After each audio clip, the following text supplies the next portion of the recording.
put away cell phones. If you have personal business during the meeting, please move for a recess. As a reminder to all attendees, this meeting is being streamed live. The camera is located directly in the back of the council chambers above the clock. Also, you will notice the directors are seated in original seats. This arrangement will continue as long as they are treated with respect and professionalism. Madam Clerk, please call the roll. Thank you, Madam Mayor. Councilmember Cottle? Here. Councilmember Graham? Here. Councilmember Crafton? Here. Councilmember Vlock? Here. Councilmember Rubeo? Here. We do have a quorum, Madam Mayor. All members are with us present in chambers. Council seat C is currently vacant. Please stand for the Pledge of Allegiance, and Alina, will you lead us? I pledge allegiance to the flag of the United States of America and to the republic for which it stands, one nation under God, indivisible, with liberty and justice for all. Thank you. The first item of business is approval of the agenda. Are there changes to the agenda? Hearing none, the agenda is approved as presented. We are now on to persons to be heard. And the first one is Todd Smith.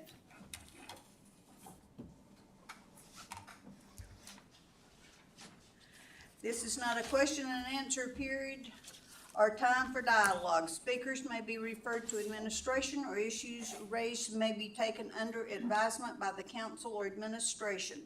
You have 3 minutes. Please begin by stating your first and last name.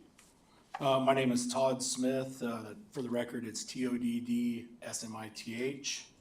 Good evening, Mayor and City Council. I'm here as a member of the Wasilla Youth Soccer Association Board of Directors. Tonight, I'm here to request the city's continued support for infrastructure improvements at the Bumpass Soccer Facility. We understand that the CIP includes provisions for permanent restroom facilities at Bumpass, and we're excited about that. A little history: Wasilla Youth Soccer has been part of the Matsu Valley for over 30 years, and we maintain our home office at the Menard Sports Complex. In 2012, we started the Valley Revolution program, which is our competitive travel teams that offers some of our higher level players opportunities to participate in out-of-state tournaments and get year-round training. As Wasilla and the Matsu Valley have grown, so too has the number of kids playing soccer. So some interesting facts for us this season. This year we'll have 700 players participating in our summer recreational program that runs during the months of June and July. And our rec players utilize the Bumpass facility Monday through Thursday for 7 to 8 hours a day. Our rec season ends with an all-day tournament that takes place in early August, and then we transition into our fall developmental program. We have 200 players registered for that, and that runs through the end of September. Again, those players are also utilizing the facility Monday through Thursday and on Saturdays. Our Valley Revolution comp teams, we have 230 players registered, and they utilize Bumpass throughout the summer and the fall for practice sessions. We've also worked with the Matsu Soccer Club to utilize Bumpass for adult league games and with local high schools for cross-country meets. Between our rec and comp teams, we are anticipating between 11 and 1,200 players to participate in soccer this year. Traditionally, we've ordered 5 portable restrooms for our soccer season. They have been damaged and vandalized each year, creating waste and litter that affects the cleanliness of our fields and has cost the club thousands of dollars in damages and cleanup fees. Not to mention our families show up to our facility and there's nothing there for them to use while we're waiting for companies to respond. As a nonprofit, we try and keep the cost of soccer low for our families, and these unexpected and variable costs are difficult for us to budget and absorb. Between our coaches, referees, players, and their families, thousands of people will utilize the Bumpass facility this summer season.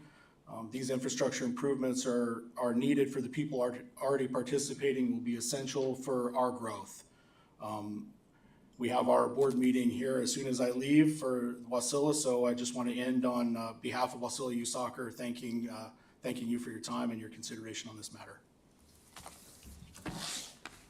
Okay, next up is Dan Fleckenstein. Good evening. My name's Dan Fleckenstein. Thank you for partnering with the Matsu Softball Association in the management of the Bumpass Softball Complex. I represent the membership of Matsu Softball in the position of president and have lived in Wasilla for over 50 years. Matsu Softball Association is made up of over 750 local residents, and we've been organizing softball leagues and tournaments at the Bumpass Softball Complex for over 30 years.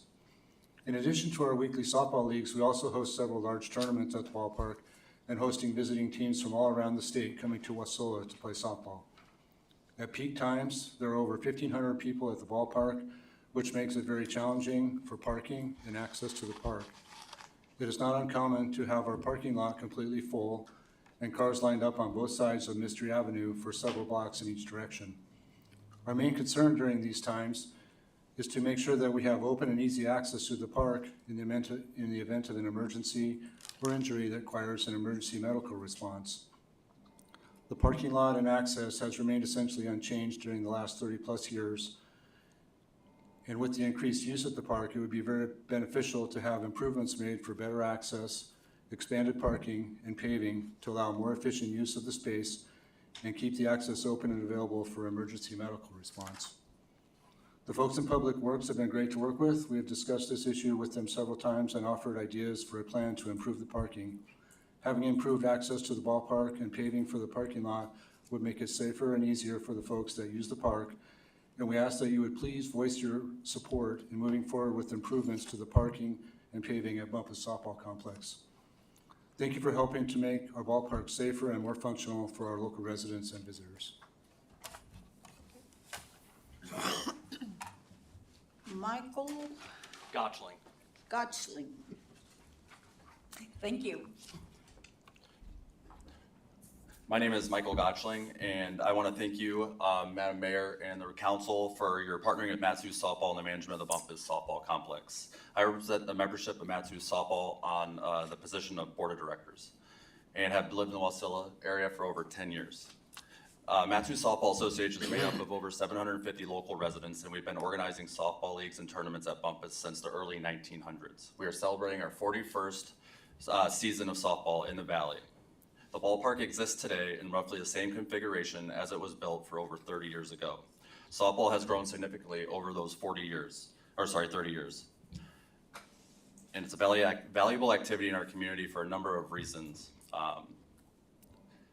The ballpark is in need of expansion upgrades to accommodate the number of folks that are currently using the park each summer.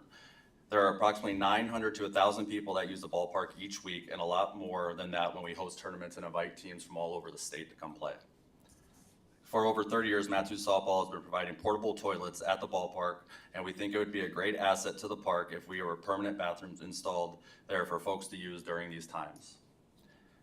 We have been in touch with your Public Works Department, and they have been really helpful in providing us direction for these public facilities. Having access to running water and clean toilets at the ballpark would be very much appreciated by the users in the park, and we ask that you would please voice your support in having bathrooms installed this summer at the Bumpass Softball Complex.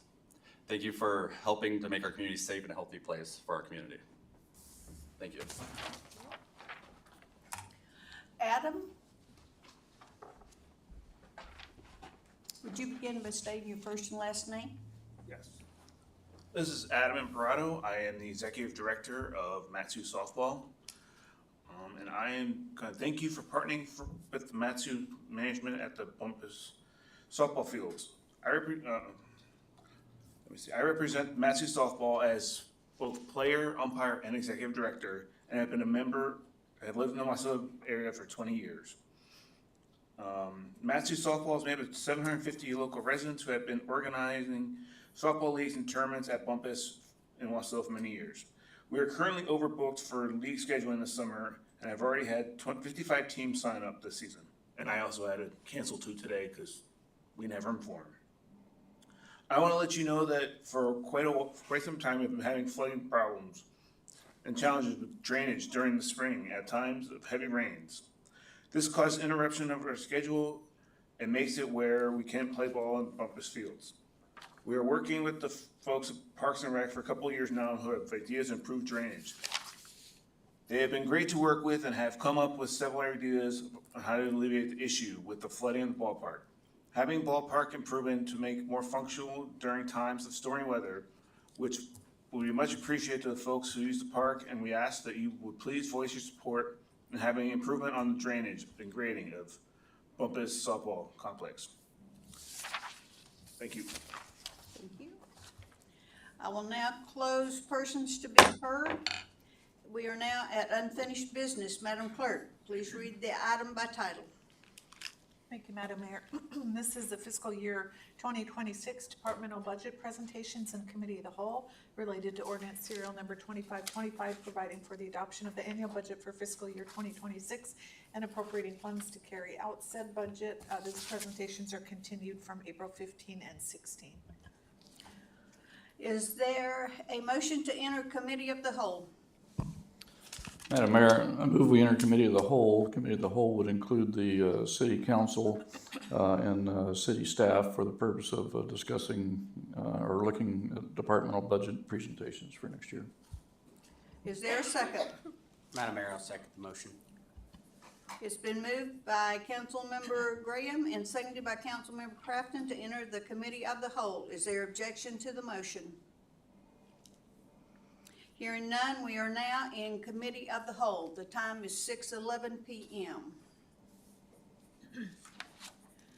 If we are at enterprise funds, we're going to start with sewer. It's on page 177. Eric. Thank you, Mayor.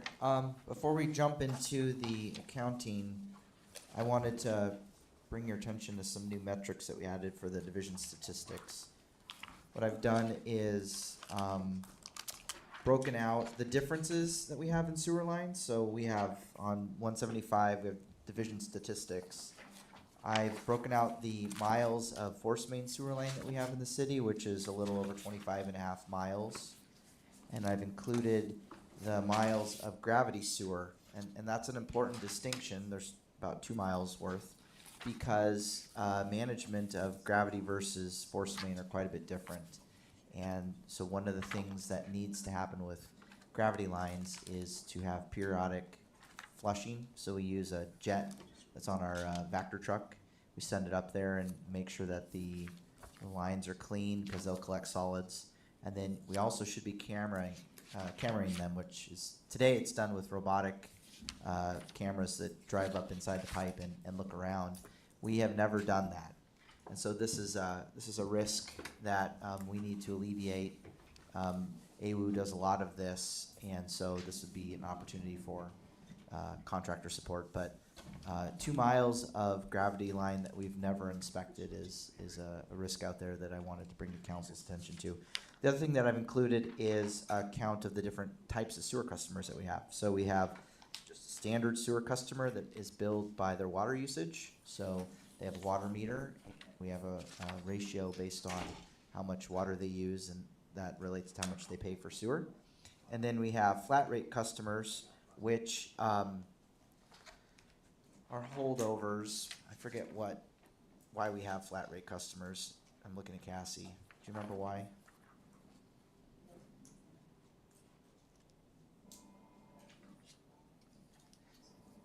Well, in some ways we have, well, no, that's the meter customers. I'll have to think about why we have flat rate customers. The next one, which is unique, is the metered sewer customers. And what that means is they are on their own well, but we don't have a way of identifying how much water is probably going down the drain. So we have a meter on their well. They don't pay water meter rates because they're not buying water from us, but we use that meter on their private well to identify what their sewer bill is. So I wasn't sure if the council knew about those 3 kinds of customers, so I wanted to start tracking that. This is also where we would identify continued growth in the city and the pressure on our sewer system. And so then we have a total, right now we have it changes, but we have about 924 customers, and we're forecasting an increase of about 17 based on what we know through planning with development permits. So you can see that we are forecasting at least 10 to 12 in the next few years coming online each year. And then we're keeping track, of course, of sewer-centric work orders. So we have just over 4,700 work orders forecast for this coming fiscal year with our sewer system. With that, if we wanted to jump to, I suppose it's page 178 or 180, depending on where the council wants to go. I'd be happy to answer any questions. No Madam line Mayor. items. Before we go too much further forward, Eric, I was just looking at last year's work orders, and we proposed 2,100, and it looks like we're coming out near 5,000, and when we go all the way back to 2023, only 1,400. What's the reason for such a significant increase in the amount of work we're doing on our sewer lines? Yeah, so we have seen an uptick in emergency call-outs, and a lot of the growth is just us getting better at recording the work orders that come along. So we have probably 36 to 40 sewers that freeze every year, and so we go and check on them very regularly to make sure that they are operational, or if they are frozen solid, we have to pump them down. So doing a better job of capturing that repetitive work order has also really inflated the number. So what you see is some increase in emergency call-outs, and then also us getting better at tracking all the work that the sewer takes.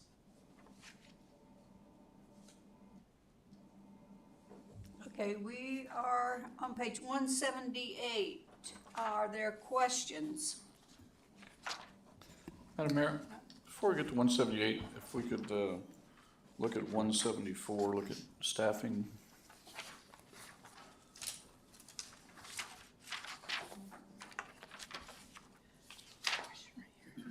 So in the blue section, the personnel section there, you know, we look at last year and we added 2 positions last year. We added an operator in training, and we added a wastewater technician 2, and then this year,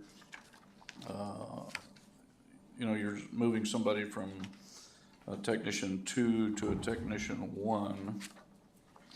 And then the operators in training, even though there's not a staff increase there, it does go from 1.5 positions to 2 positions from repositioning some people within the sewer department. Can you talk about staffing? I know you're concerned about losing 2 senior people in that department. Can you talk about, I mean, is this something that's just gonna come upon us and we're gonna have to replace them, or is this people that are already being replaced through these positions last year, or how's that gonna work? Yeah, thank you for that question. So this Friday, we're having the retirement party for Mr. Lance Kopsick. He has been the operator at the facility for the last 25 years. I don't think he started there, but he's been there basically 25 of his 27 years with the city. So last year, through that request for more people, we had a shadow position, and we hired Katie Langston, who has been working with him for about 9.5 months. And so she has been learning the daily ropes. He's been downloading his vast knowledge to her. And so the minus you see is Mr. Kopsak coming off of the payroll, and then Katie will be taking the helm. So it's been a very successful transition. She's been fantastic, and he's really made it his priority to set her up for success. So we've been really pleased with that ability, and we appreciate the council's support in having that much help so that she could hit the ground running, and we really have a good handoff. We're really pleased with how well it's going. And we also have the same plan for our water and wastewater supervisor, Mr. John Becker. He has picked his retirement date, and so we will be going out to hire a shadow for him as he hands the department off and retires in the next year or so. And that a full-time person is included in these numbers we see here? That's correct. Okay, other questions? Ms. Rubio? Madam Mayor, thank you. I thought we had John Becker a shadow. I thought we put that in the budget, right? We do. It is in the budget. We just haven't filled that position yet. It's split. Oh, I see, okay. So it's split water 50-50 with sewer. So you'll see a full FTE in water and a full FTE in sewer, but they're two bodies and they're both split between water and sewer. Okay, thank you. Are there any more questions? Mr. Crafton? Thank you, Mayor. And I feel like I remember this conversation from last year. So the plan now is to always have two operators in training. And isn't the intention to move those up to Tech 1s and then obviously into Tech 2s eventually? Yes. Well, so are you asking about an operator in training program? Is that what you're saying? Well, I mean, from here, it looks like we have two operators in training employees is what the intention is to have, right? Or no? Because we have two spots available for operator in training is what I'm reading. Yes.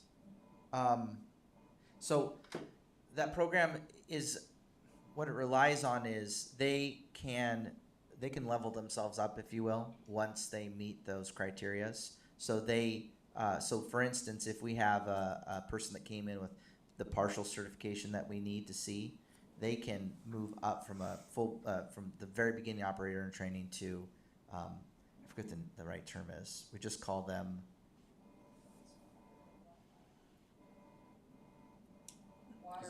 The wastewater. yes, it goes up to Tech technician. 1. Yeah, they have the option to move up to Tech 1 once they've met the standard for Tech 1. So it's kind of a flex position based on meeting the minimum requirements for Tech 1. So we forecast that, we know it's going to take time, especially if they have absolutely no experience, because it relates to the state's licensing requirements. They pass the test and then they have enough time. And so if we hire a person with initiative, but they need 3 years to get all of the working time and pass all of the tests, then you'll see them stay as an OIT through 3 budget cycles at least. If we hire someone that has a few certificates, but they don't have the full Tech 1, they might need 1.5 years, and then that will move faster. So it's an in-house capacity building program. So if I understand this, we started operator in training and they basically are moving themselves up. If we have all of our higher positions filled, are we bringing somebody on as an operator in training if there's no way to move them up because those spots are filled already? Or do we not bring somebody into an operator? Do you see what I'm saying? Yeah. The way it's worked in the past is they are not limited by anything other than how fast they get those certifications. So then they will sit at a Tech 1 and they will not move up if there's no Tech 2 place to go currently. So if we have 2 Tech 2 FTEs and a Tech 1 reaches all of their certifications, they stay as a Tech 1 That's until correct. basically a Tech 2 retires, quits, whatever it may be, whatever Yes. it may be. Yes. So So that program doesn't go unilaterally to the top. The operator in training moves up to Tech 1, and that's the limit at this point unless someone leaves their position above them, and then they're qualified and they apply for that position. So if we have all of our higher positions filled, basically we don't have a need for an operator in training at times, is what I'm understanding. Yes. Okay. Madam Mayor? Ms. Rubio? Sorry, caught me in a chew and a chip. So what is the incentive for that Tech 1 to, I mean, if they can't progress forward, clearly that puts a hole in the system, It correct? does, yes. So- And that's definitely something we've heard from staff. They'd like to modify the system so that there's more incentive to become a Tech 2. Before, yeah. Thank you. Madam Mayor. Oh, sorry, Mr. Graham, go. Mr. Graham? Thank you. So operator in training gets their hours in, gets their testing done, gets their certification. Then you have 3 different wastewater technician things here. One's a wastewater technician. Is that somehow different than a wastewater technician 1? Yes, Or are they on the same salary classification or, they are not. okay, Yeah, and so I appreciate you bringing up. That's what I misspoke. An OIT transitions to a wastewater technician, and then if there's a spot for a Tech 1, and they have the credentials, they could move into a Tech 1. So there's kind of, there's 4 levels. The OIT is the entry level.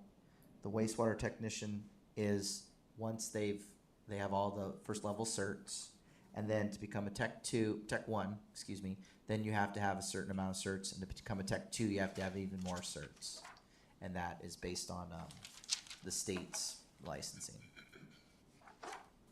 Madam Mayor. Mr. Crafton? Thank you, Mayor. To go off of what Ms. Rubio was saying, because it sounds like there's not a lot of incentive to go up, because partly in the way we limit how many Tech 2s we're allowed to have right now. Are we allowed to, just looking at the example here, we have 2 Tech 1s, 2 Tech 2s. Is there a reason why we can't have 4 Tech 2s besides just budget constraints? No, it's just budget constraints. So technically, in theory, you could have 4 Tech 2s. We Yes. just, okay. Madam Mayor, Ms. Rubio? just asking kind of to Ian, what would be the point of that? I mean, being a Tech 2, that's the highest point, right? Doesn't matter if we have 4 guys on that or 1 guy on that. I mean, it's all in the pay clearly. But So, there's no incentive for those 4 guys to sit at Tech 2.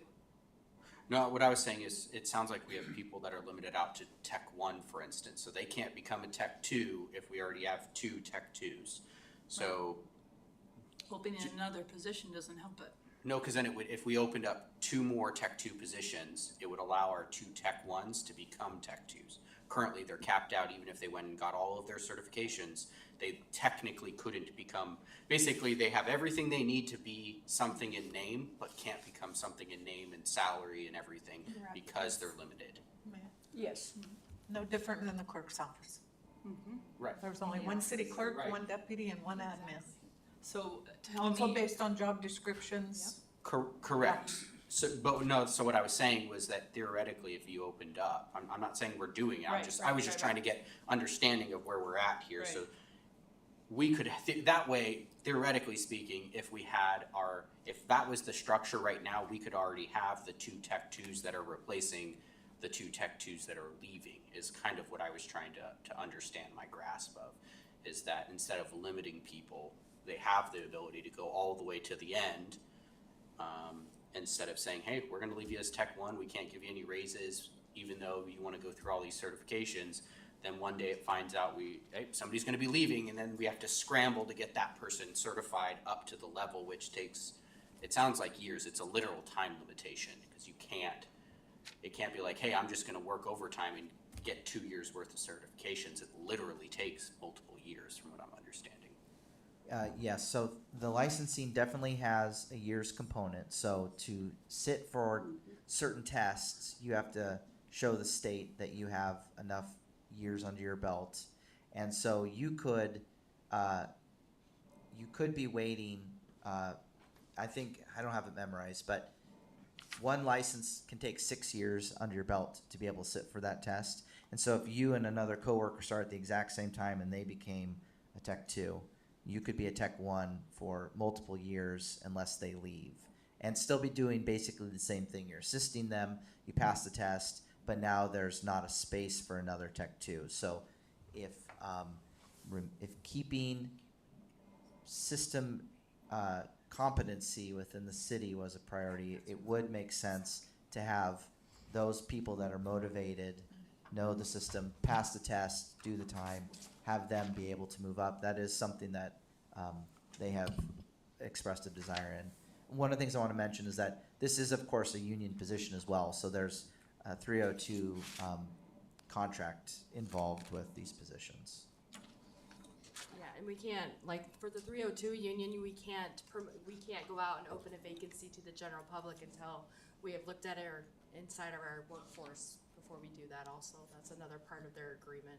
And then we have to allow the 302 hiring hall is given 2 days notice, or they have 2 days to fill that position, or they bring forward a selection of somebody, and if they don't do it, then we're allowed to go out and post a vacancy to the general public, and then we can have it open for 30 days, and then we have to present it back to 302 to say how these people or this person is qualified over somebody in-house or something different. So there are many different rules of, on 302 versus, say for WPDA and a police officer one, once you complete your full first year and you have your basic certification through the police, standards and everything of that nature, they automatically become a PO2. So there's a difference just because of the way the unions have established those positions and how they have qualified each of them to move up through their parts. So that's just something to think about when you're, the union part of it is dictating some of this also. Madam Mayor, back to that, Cassie. So if we had two positions, the two twos and the two ones, and then a two becomes available, we can post that in-house first, right? So if our ones qualify, we can move them up without it going to the hall or anything We like actually that. have to. Yeah, correct. yeah, so we can post in-house. It's just if no one qualifies in-house, then we go to the hall. Right, okay, thank you. Madam Mayor, Mr. Crafton? curiosity question here then. Are we allowed to have theoretically a third Tech 2 position without posting it? Or if we had the ability to have a third one, you have to post it for availability or trying to find somebody? Or is it just saying, hey, the intention is that we are opening the door for somebody a Tech 1 to try and finish their certification? Because what it sounds like is we're saying, hey, Tech 1s, until we know a position's open, there's no reason for you to go out and get your certifications, is what it sounds like.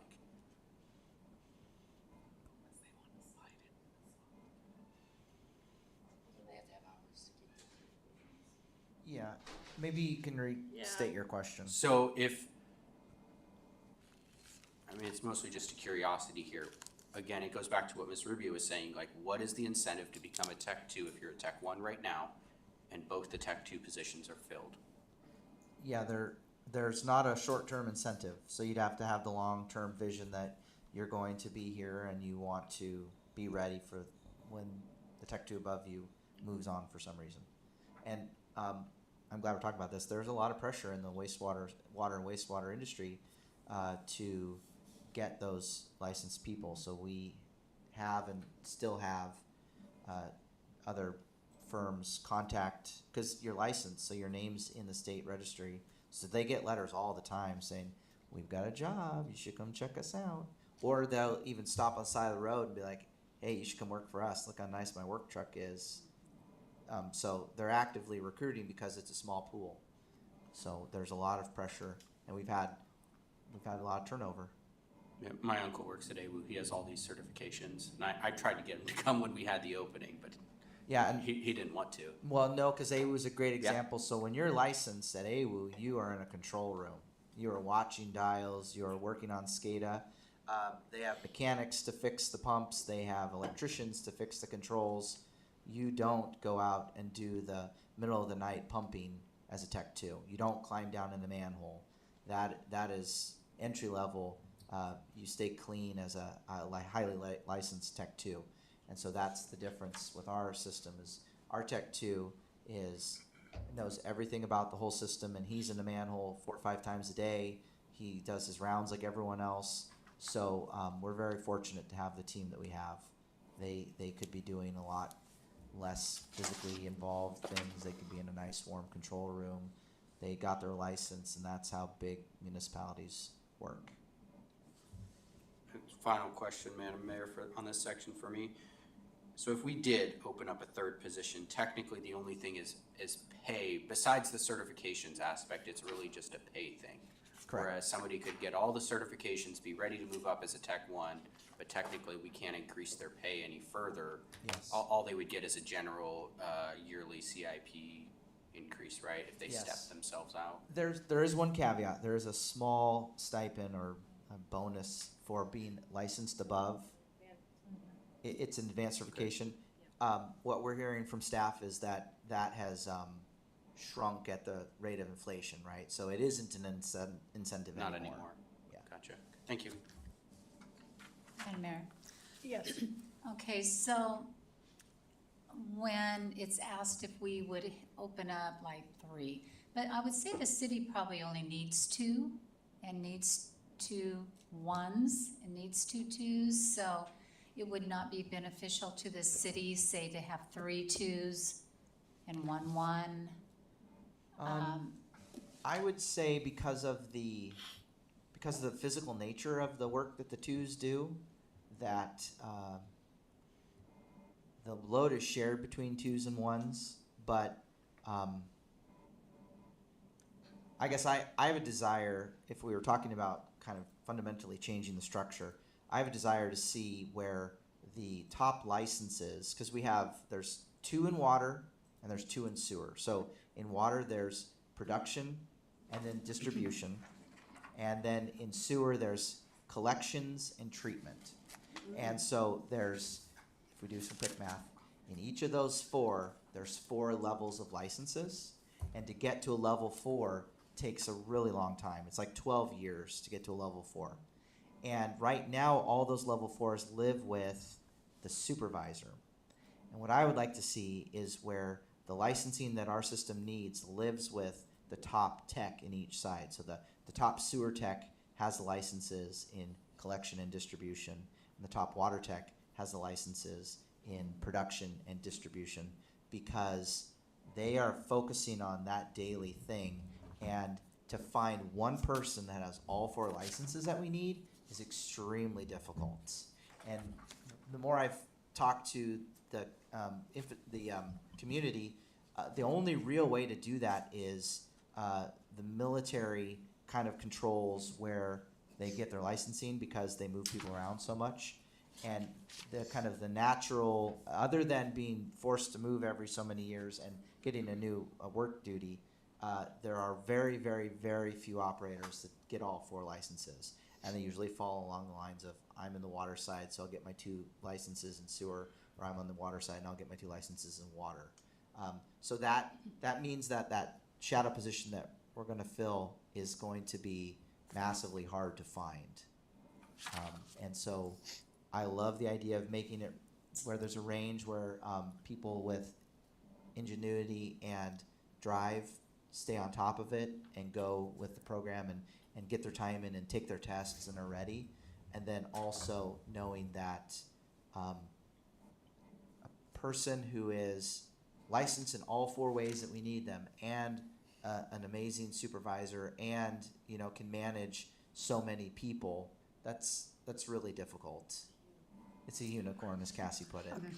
So I think we're going to have our hands, or it's going to be very hard to find a replacement. So. Okay, council, we're already at 6:38 and we've not got through the first budget thing. If I may, Madam Mayor. Yes. It may help, because we don't have another meeting scheduled, if discussion was focused on what's before us, and then we can have work sessions at a different time on different plans, and even though it is good to information share for sure.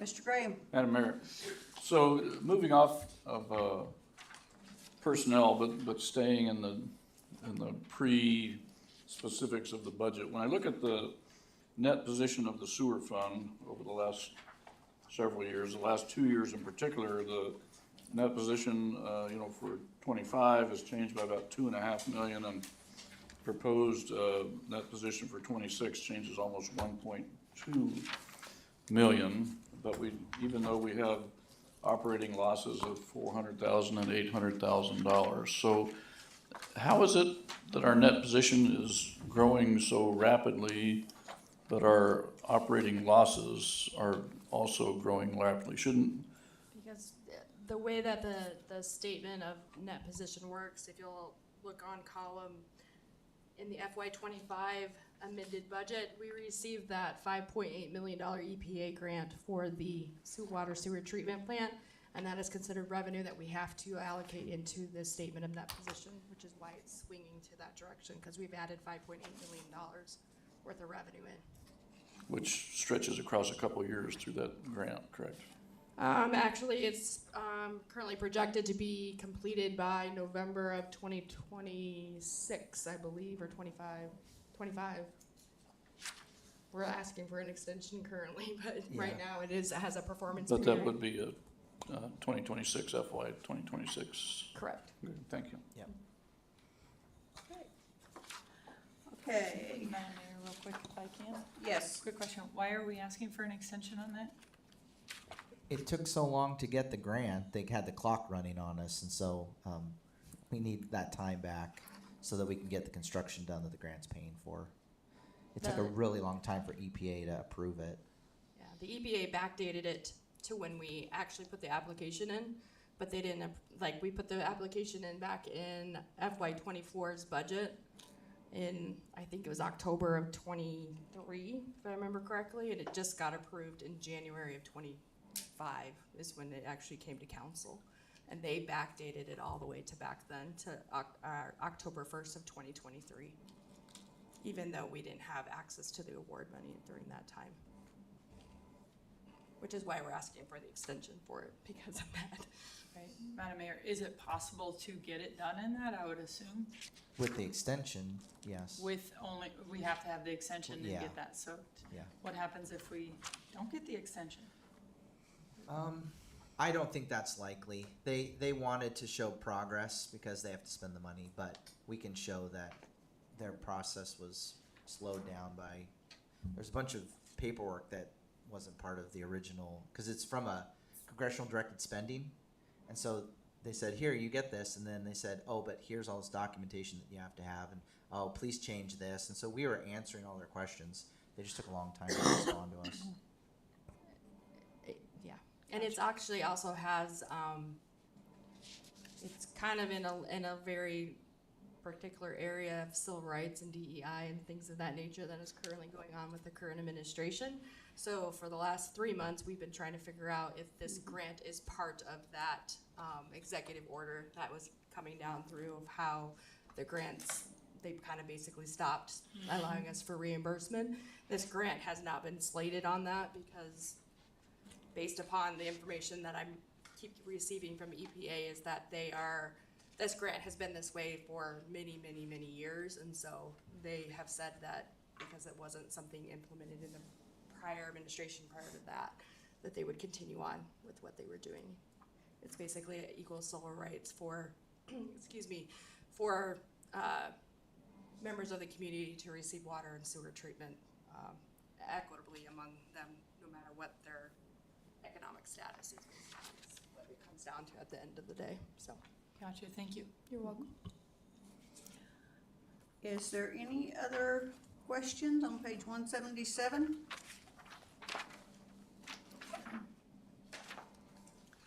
$178. Mr. Graham? Madam Mayor, so Eric, earlier on, you were telling us about the difference, in the amount of work between 24 and 25. And even though the staff summary kind of shows the amount of work was about the same, but in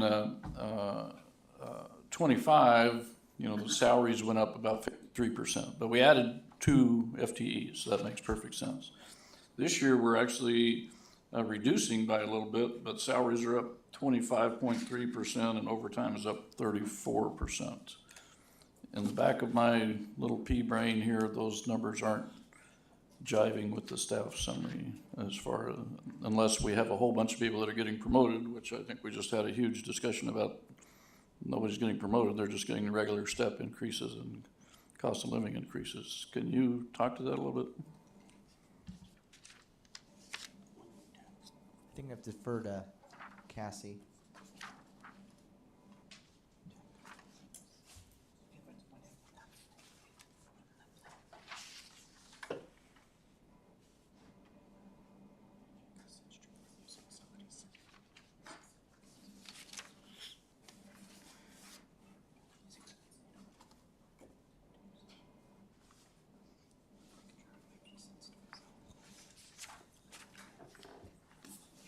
This may make more sense if you go through it by the divisions within each of the sewer treatment plant.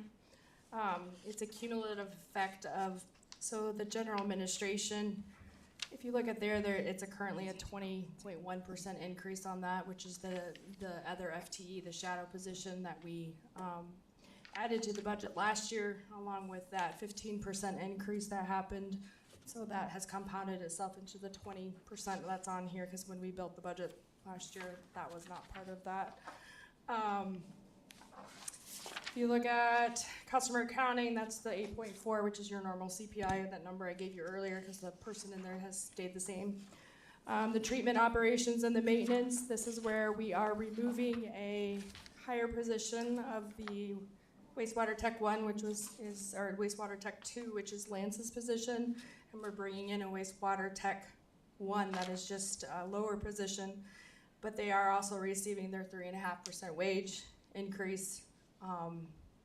And this is actually where we have determined there will be more overtime just due to the fact of 2 new people in there at the treatment plant on call and the different things and you know, things that are happening going on there. Lance is a very multitasked man who can do many jobs as one person because he's been here for so long. And so that is one reason that we were going to do that. Along with that, let's see here. And then we have the collection systems, operations, and maintenance, and then this is just the 10.4, which is where we've had some techs move through the system through their certifications and the normal CPI and the benefit package that goes along with those. With that all combining itself together, it ends up accumulating itself into that 54%. What was it? Not 54, 25.3. Does that make sense, or do you want more Not more completely, information but- on but certain that- areas? Not completely, but that is a reasonable explanation, thank you. Welcome. Any further questions on 178 or 179? Madam Mayor. Kathy? Eric, under the, for other, on, oh, are you still on just 179? I'm sorry, I'm a page ahead. That's the overall one. I don't know if we want to move on to the individual accounts.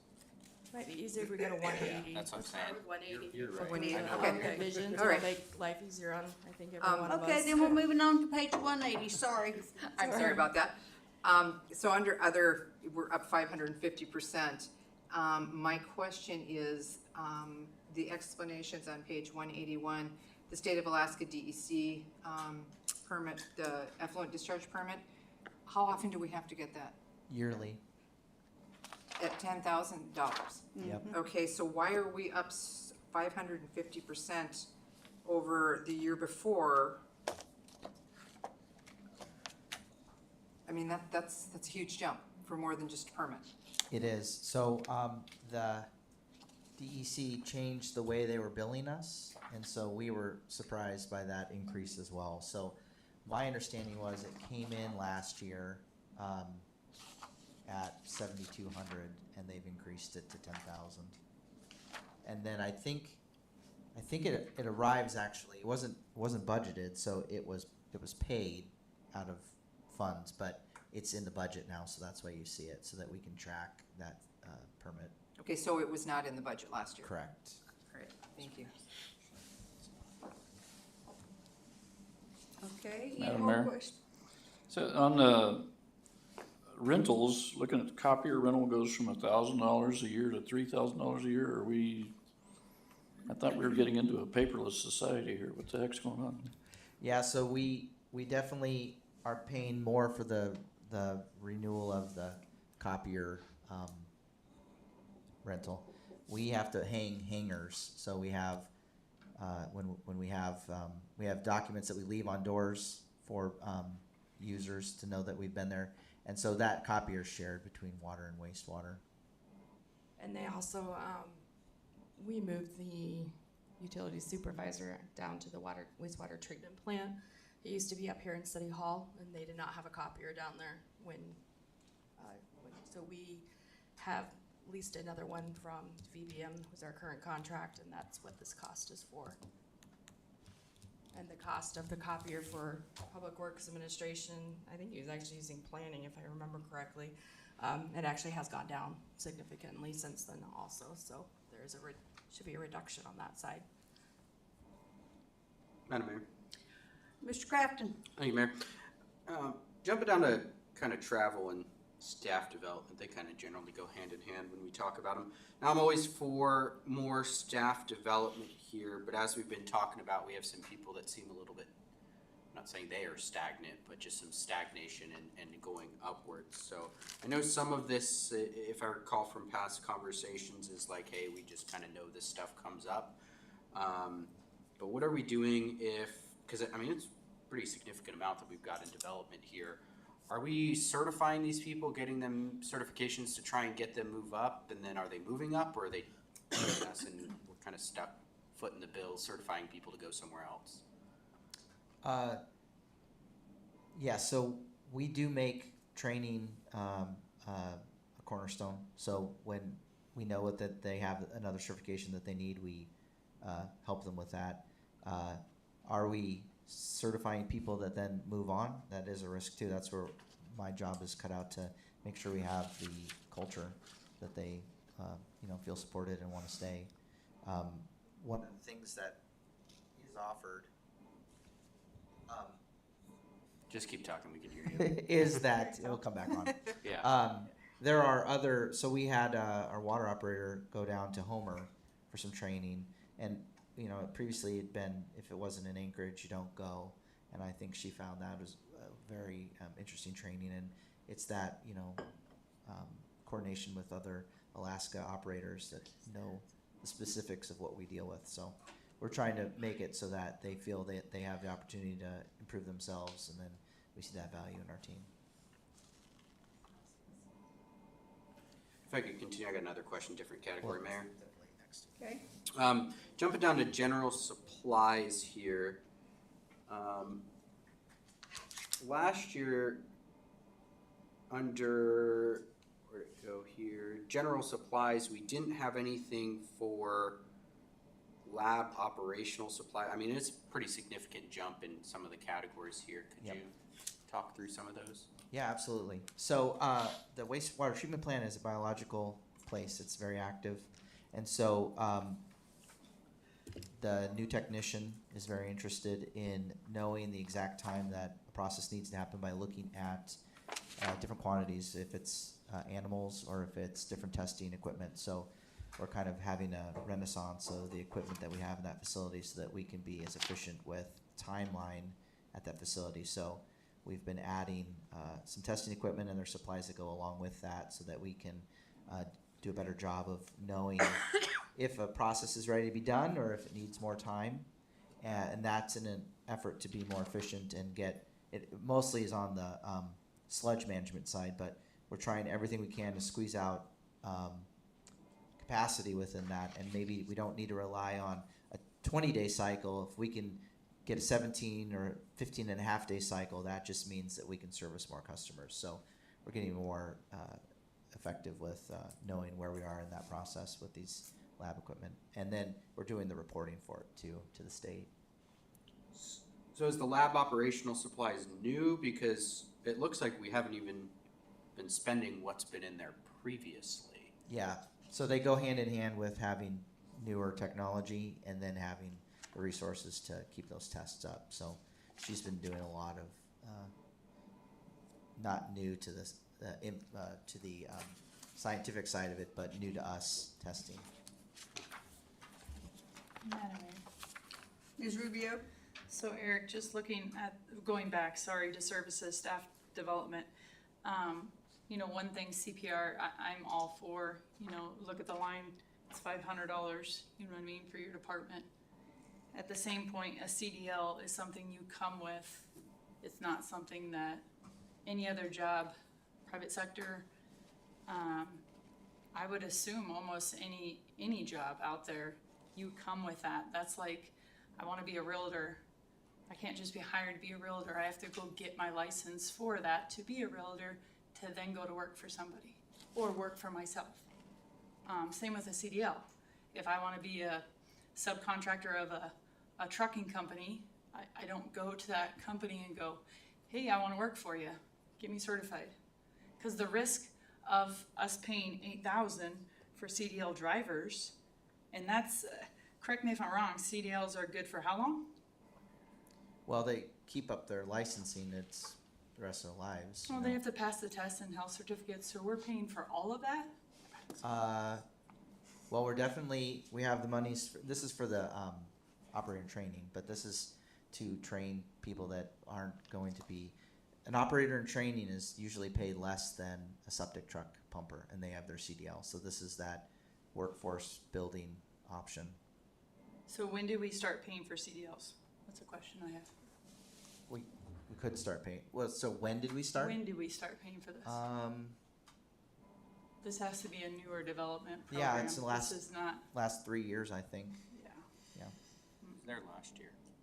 Yeah, I got my book here, but that's, We also do have an agreement if they don't come with the CDL, that when they are in HR, they do sign something that they will they will stay within the city and they will pay us back if they leave before a 2-year time frame. So we do have that written within our HR policies whatever the cost that we put into their CDL, that they cannot leave the city for 2 years, and then we prorate it based upon if they do leave. And then we remove it from their last check. but all contracts are breakable. I mean, I don't like that idea of that. That's like holding the umbrella over their head. I don't like that factor of it. I do like continuing education, but like I said, this one is one of those that you'd need to come with it. But that's just my point of view on that. Thank you. Do all the certifications work like that, Cassie? Where we're basically saying, hey, if we're gonna certify you to do this or get some type of license or whatever, are we? The majority of them do. It just depends on the certain certification. Certain ones won't allow. I mean, obviously, like a police officer, we can't. Right. No, I'm more so in regards to these departments right here, water and sewer, kind of go hand in hand together. Yes. But basically, if we're saying, hey, we want you to become a Tech 2, we don't have anything available, but let's put you through everything so that when one does come available, we can put you in that position. We're saying, hey, if you leave before that position comes available or in a certain time frame, you owe us back for those certifications. I guess there's kind of a nuance to that. The cost to sit for the test is a few $100s. So it's not the same as getting your CDL. There's definitely a direct, it's a much larger cost. So I would say the CDL support is more like the Title III educational support that non-reps have, where they can take courses and have a tuition support if it aligns with their duties. So like an accountant becoming a CPA or project manager getting a degree. There's already in Title III, there's educational support. And so this is kind of this is that version for CDL support. And we know that it's a very expensive upfront cost. And so that's where it's treated just like the payback period for those tuition assistants in Title III. Madam Mayor, if I can, one Yes. question. It's actually to the clerk. I don't know, like in the office, I can only use different departments because they're sitting here. I guess our deputy clerk, do we pay for her education to get the next certification, or does she have to go out and pay for that and then help me out?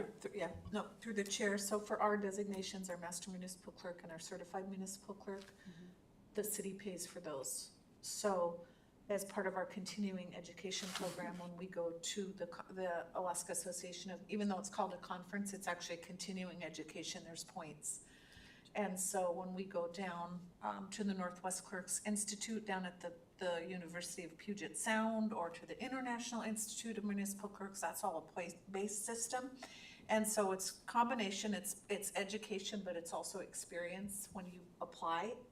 And so when Sarah achieved she had enough experience points and professional development points to apply for her Master Municipal Clerk certification. I cannot remember what the application fee was, but the city did cover that. Now, different than Eric's or CDL's, that's a one-time, we have continuing ed, but once you're certified, there's not another application fee, I guess, which it sounds like, I don't know if there is with CDL or not. So I hope that helped. Thank you. Mr. Graham? Thank you, Madam Mayor. Moving on, I'm looking down at small tools and equipment here, and when I look at the justification for it, I see that $5,000 of that is for office supply or office equipment or don't remember what it's called, office furniture. That's an awful lot of money in a budget whose department is going up by over a third. Is that something that has to happen this year, or is that something that can be put off to help control costs a little bit, to help even out costs over the year? I mean, a 35% budget increase for a department over a year is more than just substantial. So my question would be is, do we need that office furniture this year, or can we live with what we have for another year or two? Yeah, I believe the basis of that was them reorganizing the office down there with the supervisor moving down and then having another position. So they're just trying to move things around, and I think there was some desks that they were gonna make, because we will have a second position down there. So if it got cut, it's understandable. There's gonna have some costs to try to make another workstation, and they've been adding, because they're all centrally located down there now. They've just been rearranging slightly to make it work with everyone down there. But the city doesn't have office furniture we could move from one area that's being remodeled to another, because I've seen a whole lot of money for office furniture this year. Yeah, we've been scavenging. We just gave planning a desk that we had, so I think we're running low on desk equipment. Thank you.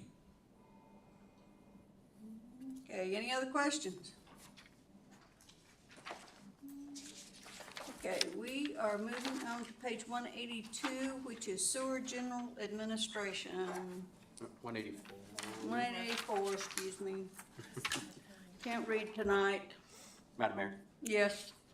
Eric, could you speak to the overtime here? It looks like we haven't used much, or we're having a pretty significant jump in some overtime usage this year. I'll have to defer to Cassie on that.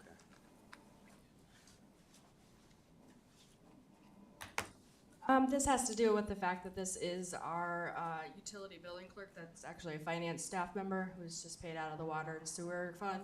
This is overtime for the ERP transition to the utility module for that purpose. So you're really just padding the chance that there's going to be a bunch of Because we know that we're going to have overtime due to the fact that either for the coverage of day-to-day operations, or we will need coverage for the implementation of the ERP, getting everything imported into the system and all that. So hopefully just a one-year thing.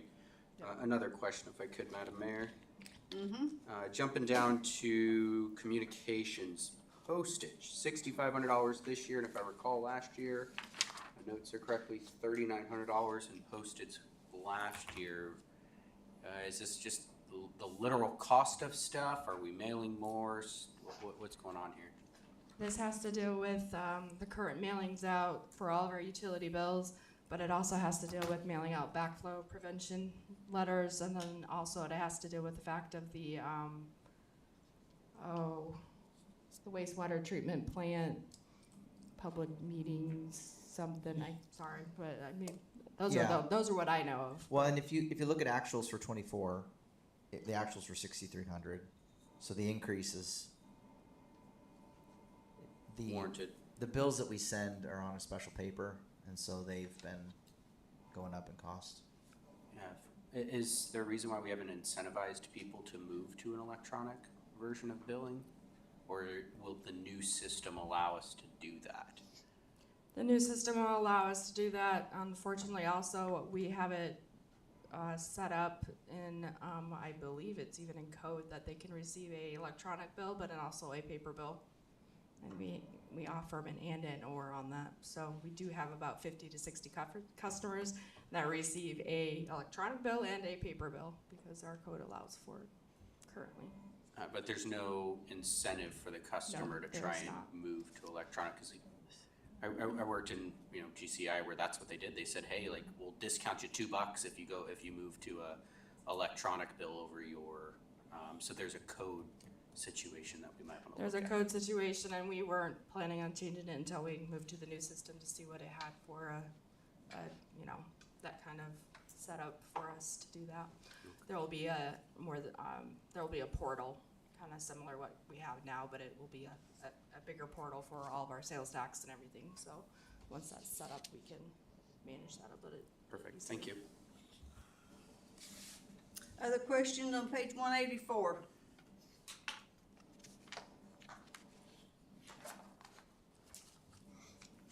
Hearing none. Then we are going to page 186. Treatment operations and maintenance. Madam Mayor? I assume this would be to Cassie again. Again, the overtime, what's the increase in overtime here? I mean, it looks like they were getting close to what the previous amount was. It's just the 3-year average.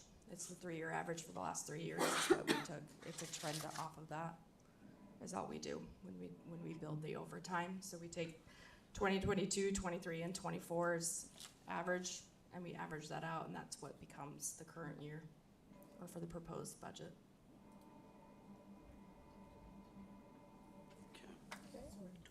Madam Mayor? Kathy? Under small tools and equipment, the pressure washer for septic facility and sewer testing equipment, is this new, or are we replacing equipment, or? Yeah, That's great. a huge jump. Yeah, it is. Great question. So this is right on the verge of, does it become a CIP request or is it in the operations? So the septic facility has a built-in pressure washer system. It came with it new. It's a hot sea heated pressure system. They use it to keep the trucks defrosted and clean, of course. And so because it's built in, it's pretty expensive. It's plumbed into the system. They have multiple connections. And one of the things that they do is they hose down both pumper trucks at the end of each shift. And then they, of course, use it to keep the rest of the fleet clean. But it's an integrated system, so it's far more expensive than the mobile kind that you see at like AIH. And so that's approached the end of its fiscal life. I'm sorry. Well, it's approached the end of its useful life. And one of our techs had a career in HVAC, and he's been keeping it alive. But he's put all the Band-Aids he can put on it. So that's why it's in this year's request. Okay, and then the sewer testing equipment? Yeah, so that is the similar equipment that we talked about for the treatment side. There's some more equipment in there for looking at the rotifers and the different animals that they look at. Thank you. Mr. Graham? Madam Mayor, Cassie, if we could move back up to personnel. You said the overtime is figured as an average of 22, 23, and 24. Was that correct? So when I look at what's in front of me here, I see 23 was 15.3, 24 was 14.6, and proposed is 21.4. Did we have a $36,000 overtime budget in FY22? To me, the math just isn't working. We also put CPI on that. I mean, we also do a variable on that, so that the inflation has happened along with that. So that's the other part of that. Okay, yeah, because all of the overtime numbers have seemed to be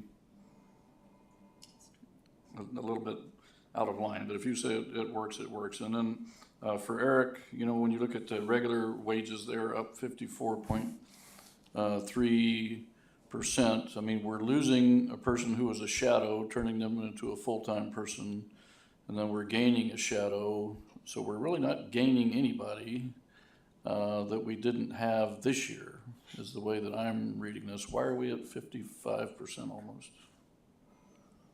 I'll have to defer Cassie on that too. Last time she comes to council with a cold. One of the things we track is emergency call-outs. And so when we started tracking in October, from October 23 until the end of the fiscal year, October 22 until the end of the fiscal year, we had 100 emergency sewer call-outs. And then the whole next fiscal year of 24, we had 103 emergency call-outs. And so far this fiscal year, we've had 167. So we're seeing an upward trend in the reliability of the sewer system. And so while I wasn't involved in the overtime calculations, we are seeing a trend where we're getting more and more emergency call-outs. And those are after hours or weekends that we call those emergency call-outs. Madam Mayor, what is an emergency call out? Like what's under that description? Yeah, great question. So you come home and it's 4:30 in the afternoon, and so our staff's been off for an hour or so, and the red light is blinking at your house, and so you call us and say, this red light's going off, and we dispatch through MATCOM and we go out and see what's going on. Or you wake up in the middle of the night and there's sewage in your house, and you call and say, I don't think my pump is working, and we come out and figure out what's going on. And so the call out will mean that whoever's on call arrives and gets you through the night, and then if they're like a water person who's on the weekend call, they'll get you through the night, and then they'll turn it over to the sewer person to repair the next day. So I can tell you from experience on the call out, yeah, they run a generator by my house for what, a month? yeah, close to. Yeah, they had to dig the snow out. I mean, they were there all night, and that was Christmas Eve night into Christmas morning. Yeah. Madam Mayor? Mr. Crafton? Thank you. Sorry, on that question, are we charging the customers for call out, or are we eating the cost? No, it's our cost. And is that based on where the issue is? Yeah, so if you say, hey, my toilet's backing up, and we go out there and we go, everything looks fine on our side, you need to call a plumber because you Okay. have a plug, that's the end of us. We don't charge them for that. We respond, because it's our sewer and we need to know what's going on. So that's probably the call out that we get that we had no involvement in, but we need to make sure that it isn't our system that's causing that problem for you. And what we've seen is our systems can fail where there is no alarm. It just starts backing up, and then we get there and say, oh no, the motor had an issue, it overheated, it tripped the breaker, which means the alarm doesn't work either. And so no one knew there was a problem until you called us because there was a backup. And Mr. Crabbe, for your information, it was the lift station, not mine. I'm more so curious because if you call a plumber out, you're going to be eating a cost. So it reduces the likelihoods that somebody's going to call them out, is what I'm kind of thinking about. Because it's like, man, if somebody calls them out, I mean, we're paying them, what, $100 and some odd an hour or something like that to go out there after hours. Plumbers are not cheap to call out after call. I mean, I know I've done it before, and I'm like, they're like, it's going to be X amount per hour for us to come out. And that's my immediate response of, I'm going to go double check the problem before I do this. And how many times do you go, oh, I fixed it, when you find out what the cost is to send somebody out. So that's why I'm a little curious about it. Mr. Graham? Thank you, Madam Mayor. So Eric, if we go back to the staff's memory at the beginning of this section, a couple times you mentioned after-hours emergency calls. So I look at last year's budget that was proposed. So in FY24, responded to 141 after-hours emergency calls. I look at FY25, responded to 141 after-hours sewer emergency calls. And I noticed a lot of these previous year's accomplishments bullets are the same. Did we just cut and paste there? Did we not do our homework so City Council could know exactly what's going on? Because the numbers you're using are not numbers that are in our documentation here. So this year, I'm looking at page 176. Last year, I'm looking at page 146.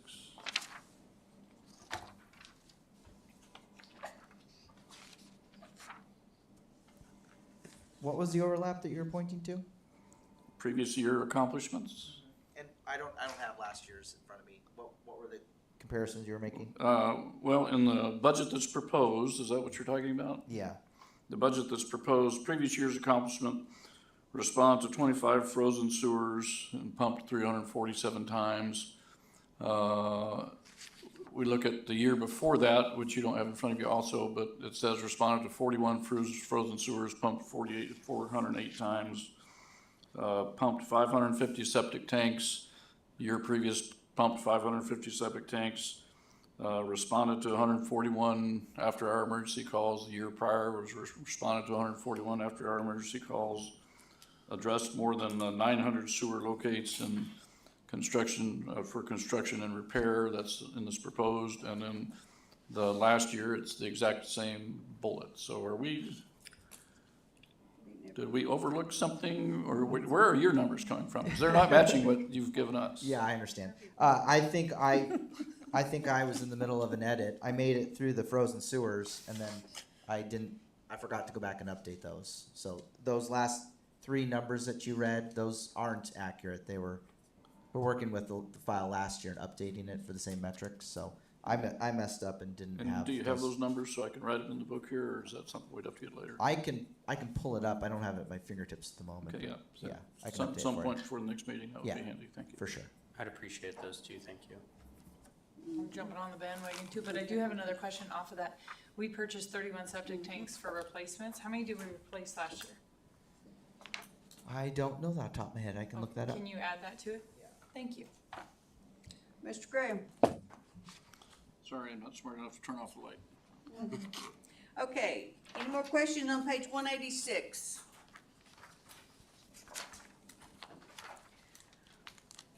$188. That's one we just finished, right? Where we're at. Oh, okay, page 188.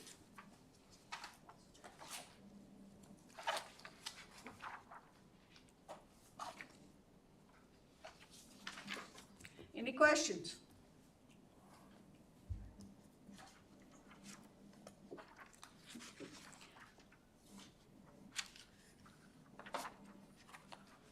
Okay, we are on page 190.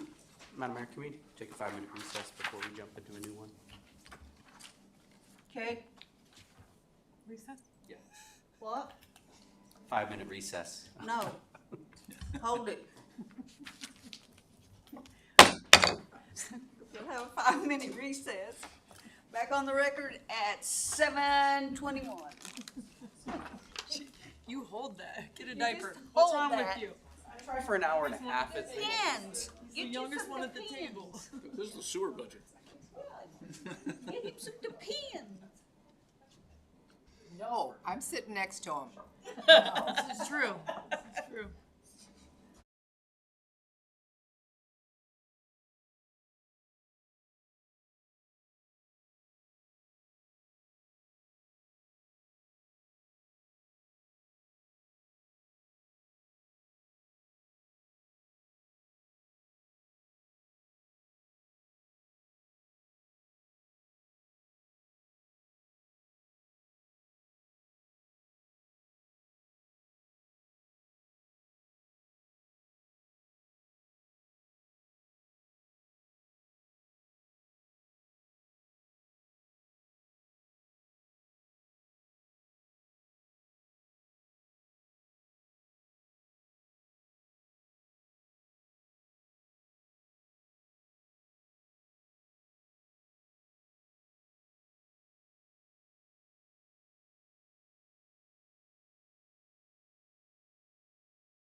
We're back on the record at 7:23.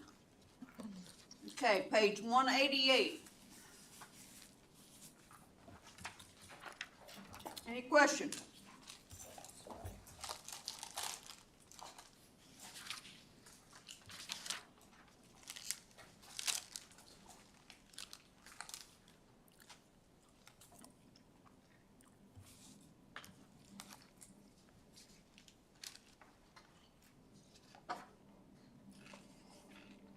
Okay, page 190. Capital projects in the sewer fund, public works. Any questions? Madam Mayor, do we want to talk capital projects when we get to capital expenditures? Yeah, that's the CIP page. No, I won't go, I won't go by. You're just going by number, I get it. Okay, then, we're going to page 194, water. Those are all, right, Eric, in the CIP? Yes, they Okay. are. Yeah, it just shows how they account to the enterprise funds. Before we jump to 194, I wanted to bring your attention to some metrics. I let the cat out of the bag at the State of the City, but we've been doing this awesome mapping project. HDL's going to come talk to you on the 28th and show you those maps, but I've updated the miles of water mains. We had a working number of in the high 40s, but it's actually 115 miles of water line. And then what you'll see in that presentation is that roughly 40% of that is over 40 years old. And then we've started tracking fire hydrants. For accuracy, there's a little bit of like question on, are all fire hydrants ours? Because like we make Lowe's and Home Depot install fire hydrants around their facility. And they're supposed to maintain them, but actually who is maintaining them? And so I've counted every fire hydrant that's been mapped in our city so that we have 573 of them. The debate is, we don't have a program right now where we go and double check that Lowe's or Home Depot has done anything with them. We usually work with the fire department and they'll let us know if there's a inoperable fire hydrant. And then we have the number of wells in service, gallons of water storage, and then the same breakdown on water customers. So we have almost 1,700 water customers. And then we talk about water-related work orders. And then we've started tracking water quality complaints. That's a number we want to bring down. So we're up in the high 50s for this fiscal year right now.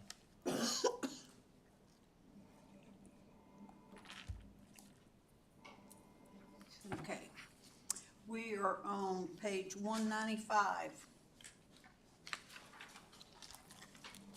Madam Mayor? Yes. More so looking at page 194 here, looking at the operating income before depreciation, looks like we're getting by the skin of our teeth this year at just shy of $91,000 operating cost. Earlier in this as well, it talked about the fact that we haven't done a rate increase, and I can't remember if the rate increase was both water and sewer or just water. And obviously sewer's been operating at a loss. Water's barely getting by.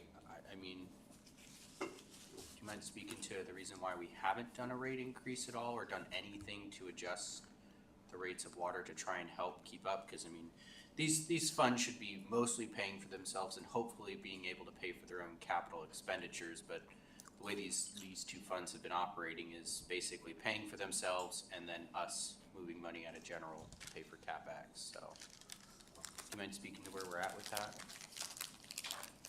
I can tell you that the water fund actually does make its own money. It does Yeah. carry a profit, and it has been paying for its own capital. Okay. So that's currently, so for right now, it's sitting almost at $41.2 million at the end of this current fiscal year if it comes through, everything is through fruition. We are going to actually utilize that fund balance to pay for all the water capital improvement projects that are in the CIP currently at the back. For the next year, the water fund does currently, based off the rates that it has and currently what we're utilizing, it does pay for itself. It does make a profit. The sewer fund is one that needs to be adjusted. It does have a higher depreciation costs, but it also has a lot larger asset, as the wastewater treatment plant, and as we start upgrading it, it's gonna continue to get larger in that. In regards to the rate increase, Eric and I have kind of been talking about it. So it's a really heavy lift. And to do it properly, you have to start with knowing what your life cycle costs are, so you have to know what your assets are. So we've made the most progress with that mapping that we've been talking about. We know how old it is, we know how big it is, we can quantify that. And we have to roll that in to have any reasonable calculation on why we're raising rates. Cassie and I have been following other communities that have been doing it. They've gone through the process, and the numbers are staggering, and so then the public reaction is pretty substantial. So in all honesty, we haven't wanted to die on that hill without being able to back up 6 ways from Sunday how we got to those numbers. And so that kind of circles back to how heavy of a lift it is.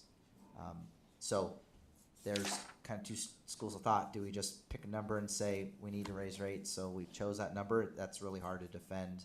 And so then the public comes back and says, prove to me why we have to. And then we're back to the detailed accounting of our costs and our infrastructure. And so it's just like the fleet management program. It needs to get done. It will be useful from that point on. It's just we've been overwhelmed with fires.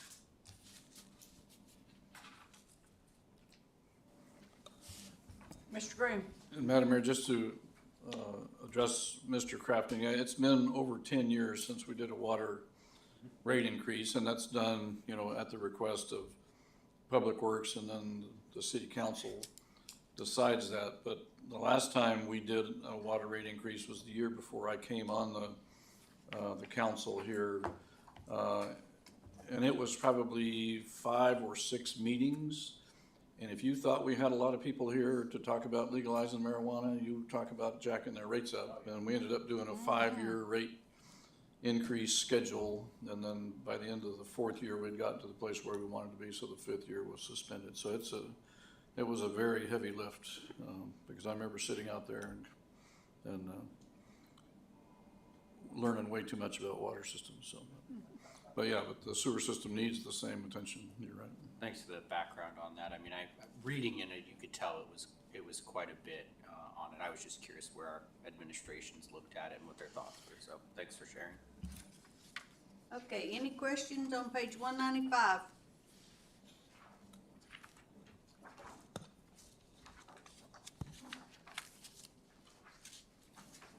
Madam Mayor, that's the entire thing. I think 198 would be a better place to start.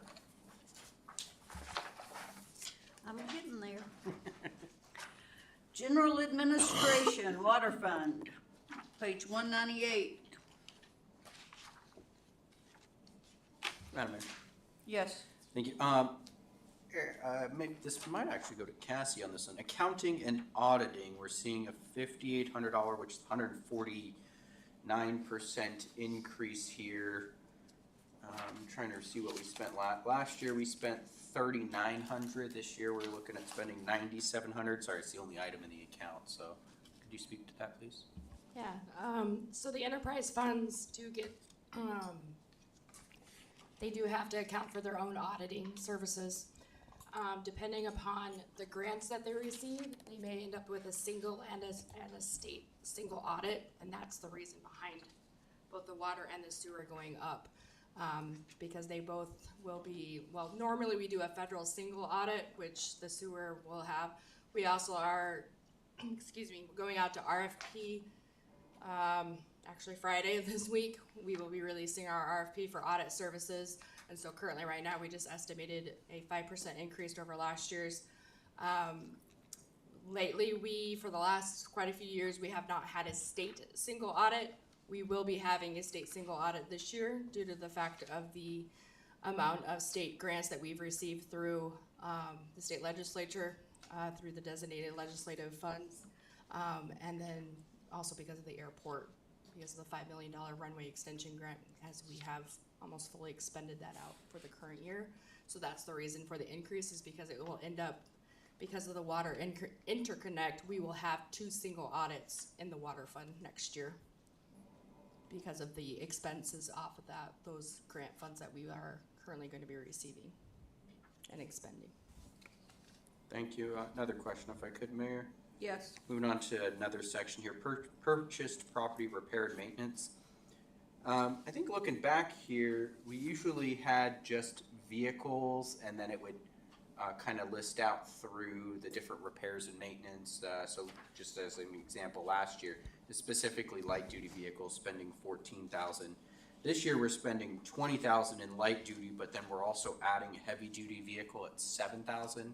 What's the reason for separating those, or were we not accounting for the heavy duties in previous years? Yeah, we hadn't kept up with the size of the fleet, so we needed to be upfront about the cost of light duty maintenance. We use pickups and vans, and then the heavy duty we are getting. It's for those pumper trucks we've been working on, and we're getting that Vector truck. So we just wanted to get ahead of the size of the fleet, and we just want to break down that there are different nuances for light duty and heavy duty, so it's easier to track.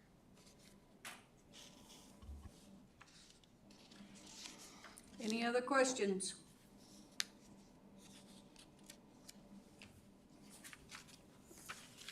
Giving Mr. somebody else a Scratch. chance to speak here. Computer software maintenance. It looks like there's a couple new items in here. I think Samsara and then SCADA, if you could, I feel like I've heard the terms, but now I can't remember if you could. Yeah.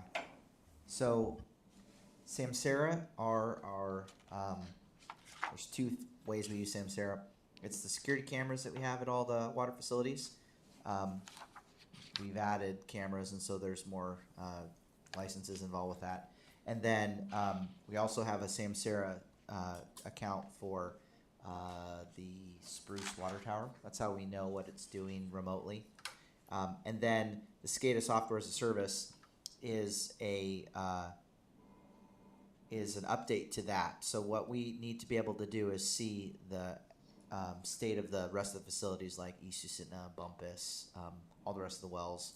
So we're adding that feature, and we are working with the SCADA stands for System Control and Data Access or something like that. But software as a service means that we have contractor support to make sure that they do all of the updates, and it relies less on our infrastructure, and they're helping us remotely.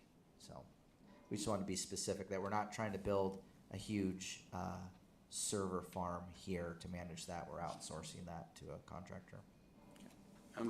Follow-up question. Going back to Samsara, you said that was for the server or the Security cameras. security cameras, and were these the ones that we recently purchased? I feel like in the past here in the couple CapEx projects, we've been looking at purchasing security cameras. So this is the annual cost to run those cameras? Yeah, they host the access to them so we can log into them remotely and see them. Okay.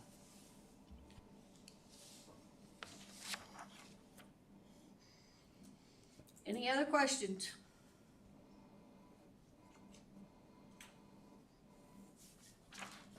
Hearing none.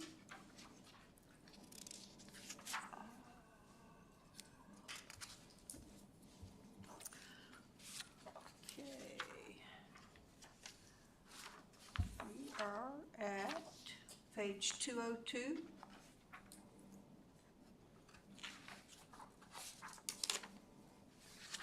Madam Mayor, Yes. 2 questions. First one, Cassie, you're probably gonna say same thing just to verify. Overtime is for the ERP. Perfect. Second question, communications, consumer confidence report. That's new. Yeah, I can Speak answer to that one. Yeah. So the consumer confidence report is us sharing with our water users all the testing we've done and what we've found for different levels of natural or man-made chemicals that we don't want to see in the water. And so, like, some of our concerns are arsenic and manganese and other things like that. It has been homemade for a long time. It has not been user-friendly. It's incredibly hard to read. And it's not been, it doesn't provide confidence for the consumer. So one of the things that comes up is you have to, so it doesn't serve what it needs to do. And so this request is to have an outside entity put together a nice looking one that is straightforward so that the consumer is more informed than our homemade one. And this is the water report. So for instance, every time I sell a house that's on public water, we pull a copy of the water, what do I think, water quality report. That's what we're gonna see. So we're gonna see a new version of that is supposed to look better, easier to read, etc. Correct. And are we partly higher postage? Are we gonna be sending this out to everybody once it's been generated, just as a, hey, by the way, this is what we did, or? Yeah, we're only- required to. Okay.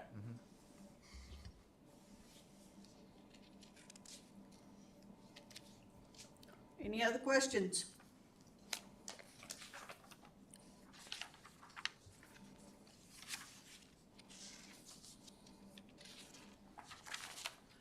Okay, we're going on to page 204, treatment plant. Questions?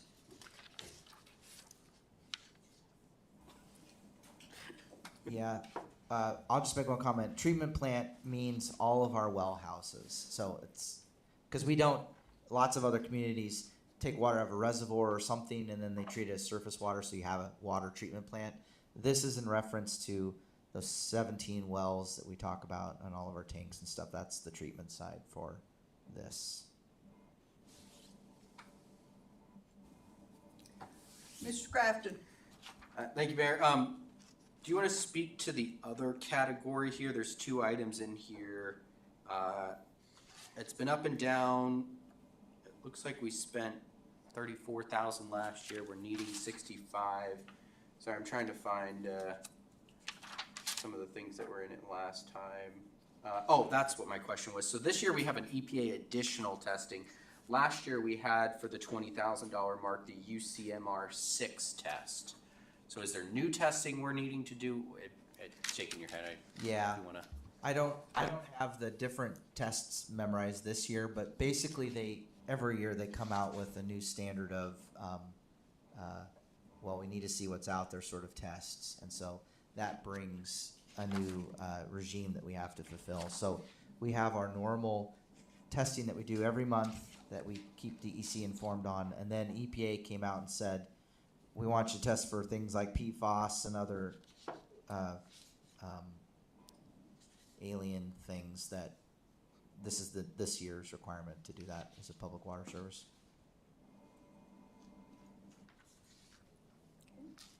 Any more questions?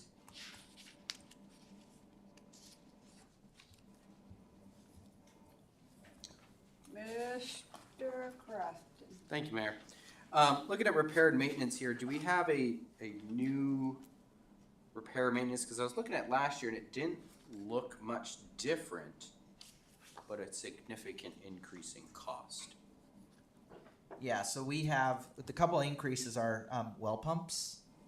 They're very expensive, and so we've forecast for some failures. We've been preparing for that. They wear out over time. And then we also have a line item to make sure that the boilers and the heaters and all the different well houses are ready to go. That had been kind of an oversight, and so we were scrambling when the weather got cold that they wouldn't be functioning. So this is to have HVAC experts get out there and make sure we're ready for the next winter. So all three of these items were here last year, though. I'm just looking at last year's budget. Last year's budget, it's 322 of 327.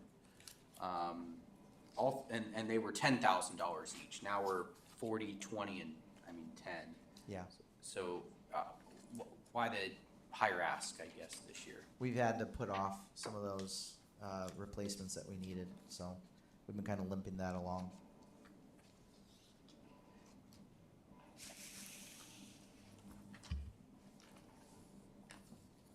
Any more questions?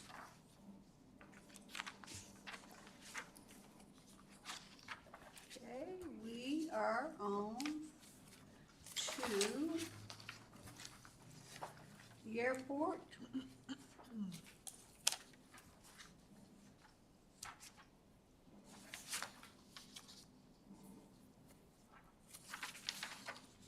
On page 220.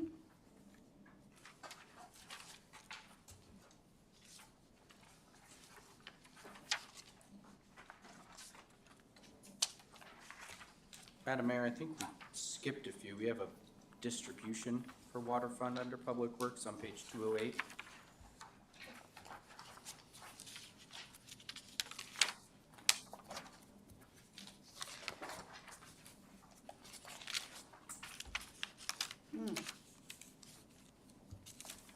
Okay, page 208.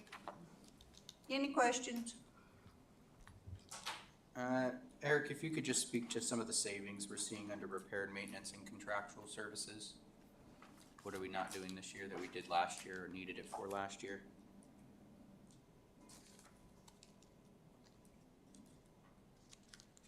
So the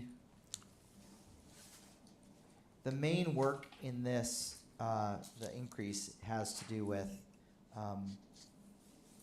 more reservoir inspections and then the controls contractors.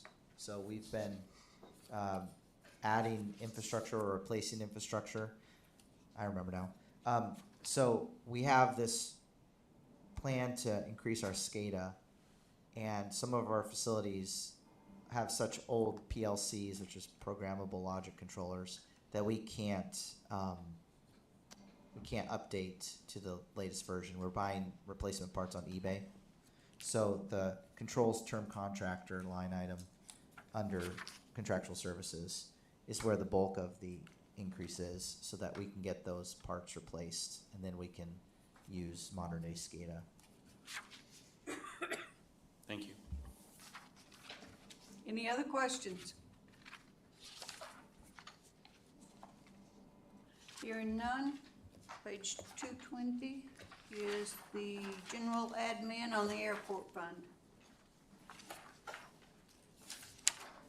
So you might recall that we talked about a Roads Tech 1 position that was shared 50-50 with the airport. So you'll see in the staffing that the request is at half an FTE for that. And then the department statistics haven't changed a whole lot. The runway's still the same length. We've added one lease lot. And then we've updated the number of aircraft based on fully filling the second phase of Apron E. But everything else is pretty much the same. The previous year's accomplishments we're pretty proud of, especially with being able to get as much extra work with the runway extension as we were able to.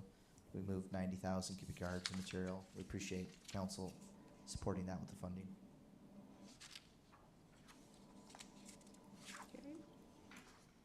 Mr. Gray? Thank you. So we've had half an FTE, being shared with roads, between roads and airport. And once again, we're seeing the regular budget go up by over 55%. So, we've already decided 8.4% is the normal, bare bones number that's gonna be. And adding half an FTE to a staff, I don't have that one right in front of me, but adding half an FTE, does it really add that much? Is it really adding 40% to our airport regular personnel? Yeah, that's correct. It's about a $80,000 starting out job, roughly. But we're only getting half of that. Correct. Well, half of it's in roads, the other half's in Right, and we've already accounted for the roads part of it, so now we're only accounting for the rails or the airport correct, the part. 45,400 is, so there's an 8.46 for the current person and who's in that Tech 2 job that's currently out at the airport. They are split at a 60-40 percent, so they are, the more their wages are on the airport for that, and then the additional 50% of the Road Tech 1 on this current budget also. Thank you. Any more questions? Madam Mayor. Mr. Crafton? Cassie, going back to the conversation we were having about the annual auditing services, we're getting quite a bit of grant funding from this one. If I recall, it's from both state and federal, but we only have $900 for those audit services. Are we going to see a bigger audit on the airport fund this year? because of that, or no?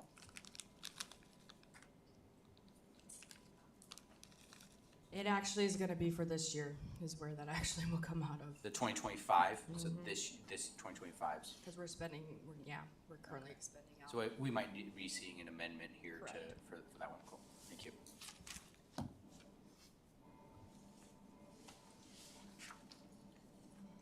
Any more questions? Madam Mayor, Mr. Graves? so when you look at the purchase property, computer software maintenance, we were just talking about this on the last, talking about during water. Here it's called camera maintenance. Is that, do we not have the same system across the different departments for software management of the cameras? Not currently. Is that a goal? Is that a possibility? But It is a goal. Yeah. We have 3 different camera systems currently. So We're looking to unify those, yep. Madam Mayor, so I'm gonna jump ahead here, so that, there's a capital expenditure for the airport for cameras. Is that to change this software then? We'll get there. No, it's less about the software and more about the cameras not being functional with the current software. We have old point, tilt, zoom cameras that don't function very well, so we're gonna replace those cameras, and then the software is a secondary issue. It doesn't cost any more than what's in the line item to switch to the standard system. We have to update the hardware before we can go to the Samsara system that we're using everywhere else. So you need the camera maintenance in here regardless of what it's called for, basically, is what you're saying? Correct. Okay. Yeah. Any more questions?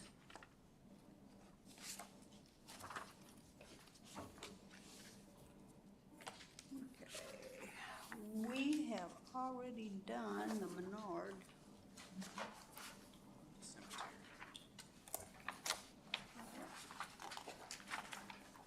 Did we do all that? Oh, we're on fiduciary finance. Okay, page 237 is the cemetery.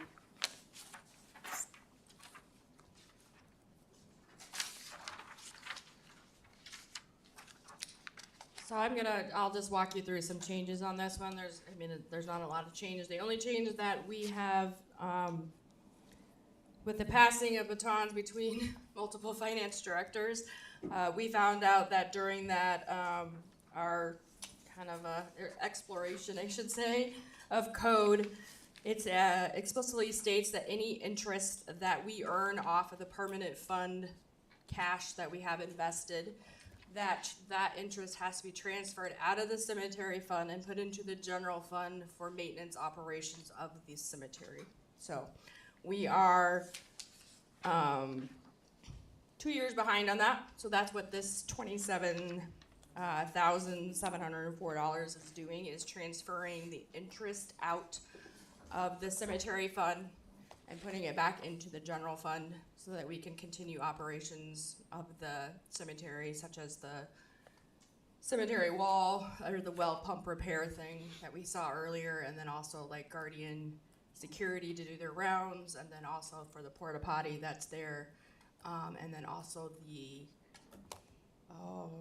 what's the software, Jamie? The software is, I think, still over in the Public Works. Yeah, I but saw what's it the in- name, oh, whatever the software name yeah. of it, the Sims. cemetery software. that we- Sims, but yeah, Sims, sorry. Remaker is the vendor. Yeah, so that is all coming out of Public Works, so that's kind of the offsetting that $27,000 that we're moving. And then, the only other change that we have in here is the, investment income, because we do make a pretty good chunk of money off of currently on our investments that we have. This money is currently placed in AMLIP with AML, and so we are currently getting quite the return on investment for that, which is why we're transferring it back. And then the only other change in here is that we have lowered the supplies as we've kind of bought some current supplies. After December, you'll see an uptick that we bought some plaques and some markers and some other, and I think we changed the mat board. I can't think of what that's called, but We've done some other services out there, so that has been updated. And then the capital outlay is just for if we should need to buy back any kind of lots that would come through. That's our account that we do that through, which the clerks have to do so. Any questions? Madam Mayor.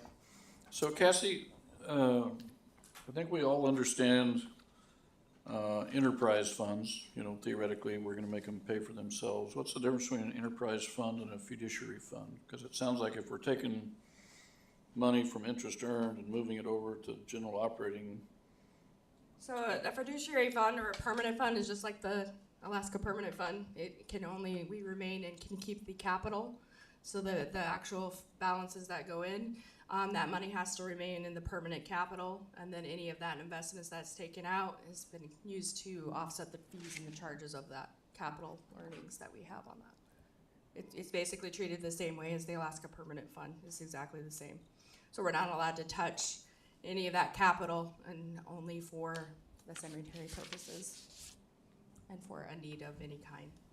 And need of cemetery purposes does not include operations of the cemetery. Correct, it does It not just the includes- operations. So if we were choosing to buy land, more land for the cemetery, that would be money that we could buy for that purpose and Thank use you. it for that. Any other questions on the cemetery fund? Hearing none, we are at the debt service funds, which we don't have any. So that will bring us to the capital budget section.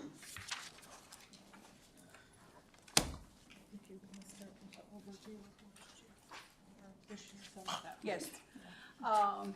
Eric and Cassie, do you guys want to do the overview of the last year's? Current year. Of the current year? Supporting schedule. Yeah, so if everyone could turn their pages to 278. Yeah.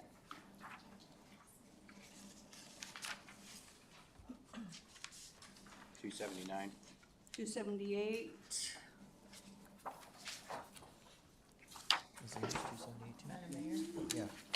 You should see in progress capital project pipeline. 278? 278.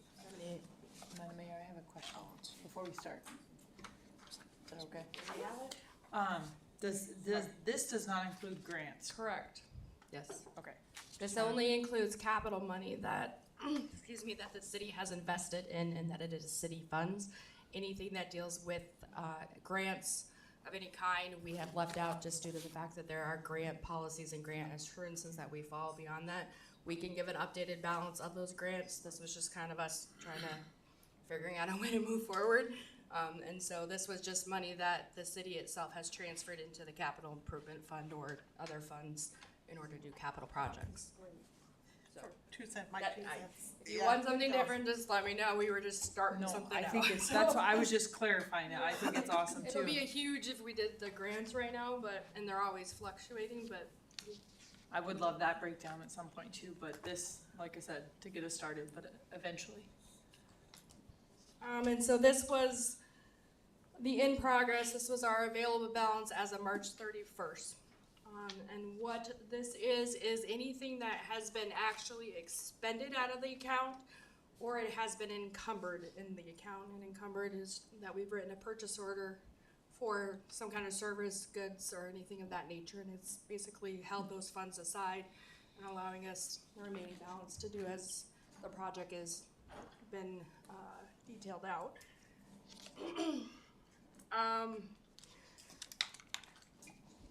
I don't know how we want to go through this. I guess we'll open it to questions if there's a title that you don't You understand. want to go one by one? I don't know. Yeah. Because some of these are not our projects. Like they're not like the records retention project, which is Jamie's. So there's other parts of this that other people are in charge of. I guess you could say that they're the contract managers behind them. And so I don't know for sure. Some of it we don't know all the details. So to clarify, this is basically stuff that was put in for capital expenditures in previous years that Correct. essentially we're not putting more money to because, just to use an example, the arsenic treatment was a question that I was gonna ask about because I was comparing this year's CapEx to last year's. And, you know, we put money into the arsenic treatment, but we didn't this year. So I was wondering where it went, and well, now I found it. And so basically this, again, is, hey, we're not putting more money towards that project as of right now, but we still have money set aside for those projects. Is that how, that's what it looks like to me in a sense? Yeah, sort of. The money's here to be spent still. Either the project hasn't started yet, that's the worst case scenario, project hasn't started yet, or we just haven't encumbered it. So you might see some of these projects still need some more funding, and they are in this next capital budget request. Or like you said with the arsenic treatment, we are still working through that project, so we don't have a way to say what we need yet.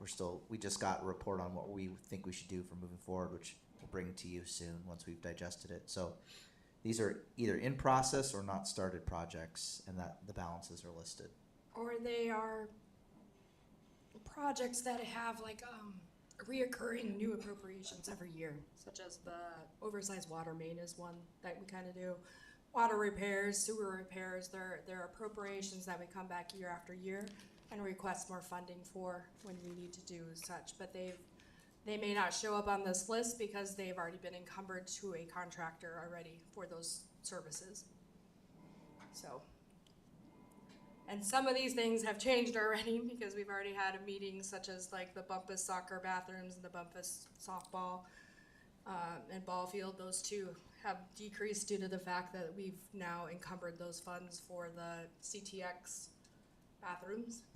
We just did that at the last regular meeting. Exactly. Right, so it happened after this cutoff date. Like for the Menard Center, the micro turbine project will decrease by that $34,000. And we would have increased the ice plant automation. So this is always fluid and fluctuating. So this was just a shot in time when we picked a date, and here we go. And so some of these projects, the majority of those I can probably say yes, those are where we're at, but that I can recall off the top of my head at the moment from the last 21 days. But otherwise, if you want more information, we will just have to kind of, between the two of us, figure out where we're at and all that kind of stuff. Okay, Mr. Graham? Thank you. So coming back to airport security cameras that we just talked about, the incompatibility between the hardware and the software here. This 45,000 looks to be unencumbered at this point, or at whatever point in time this was, 3/31. Do we plan on using that to bring those cameras up to snuff where we're gonna be able to use the same software? Yeah, so this is a good example of having the right color of money. So we are working with the FAA for the new gate and cameras on the Apron E. And so this CIP is waiting for their approval, and we'll use that as match. So it has a lot to do with what monies we're spending. So, yeah. Excuse me, sorry. Typically, we use the operations like through IT. Steve helps us with that, and so we use the operations when he needs to send someone out to fix something.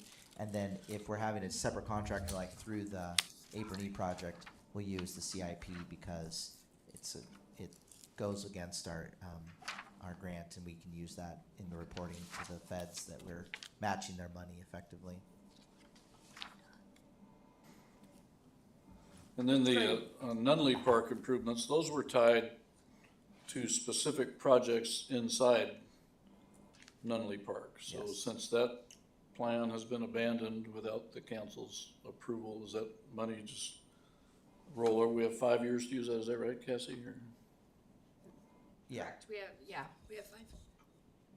Yeah, so it's waiting for the approved plan, and that's what will get us started with the approved plan that we have this summer. And my intention is to, because we're gonna have a landscape architect, so we'll be using these funds to build that plan and get approval from the council.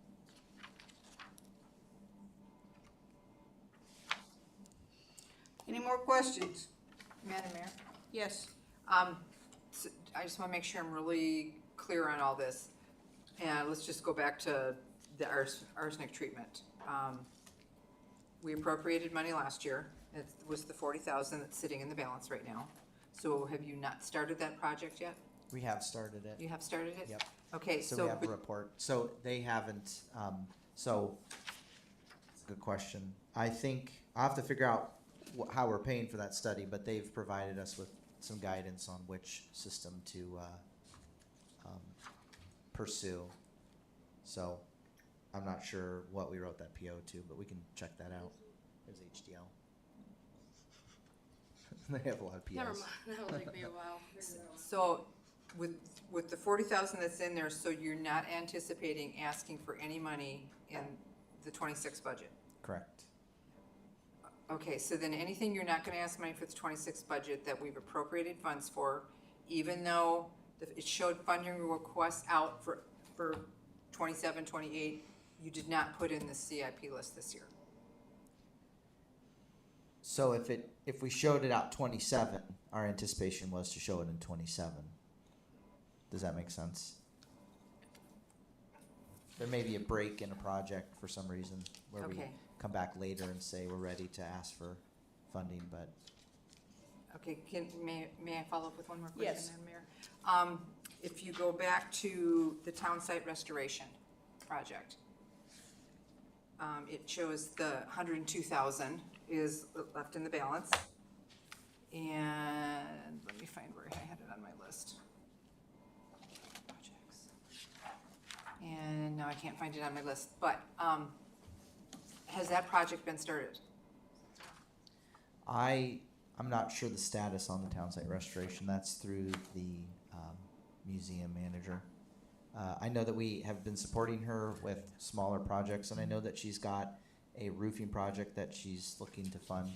So we've been helping with that, but I know very little about what her upcoming project load is.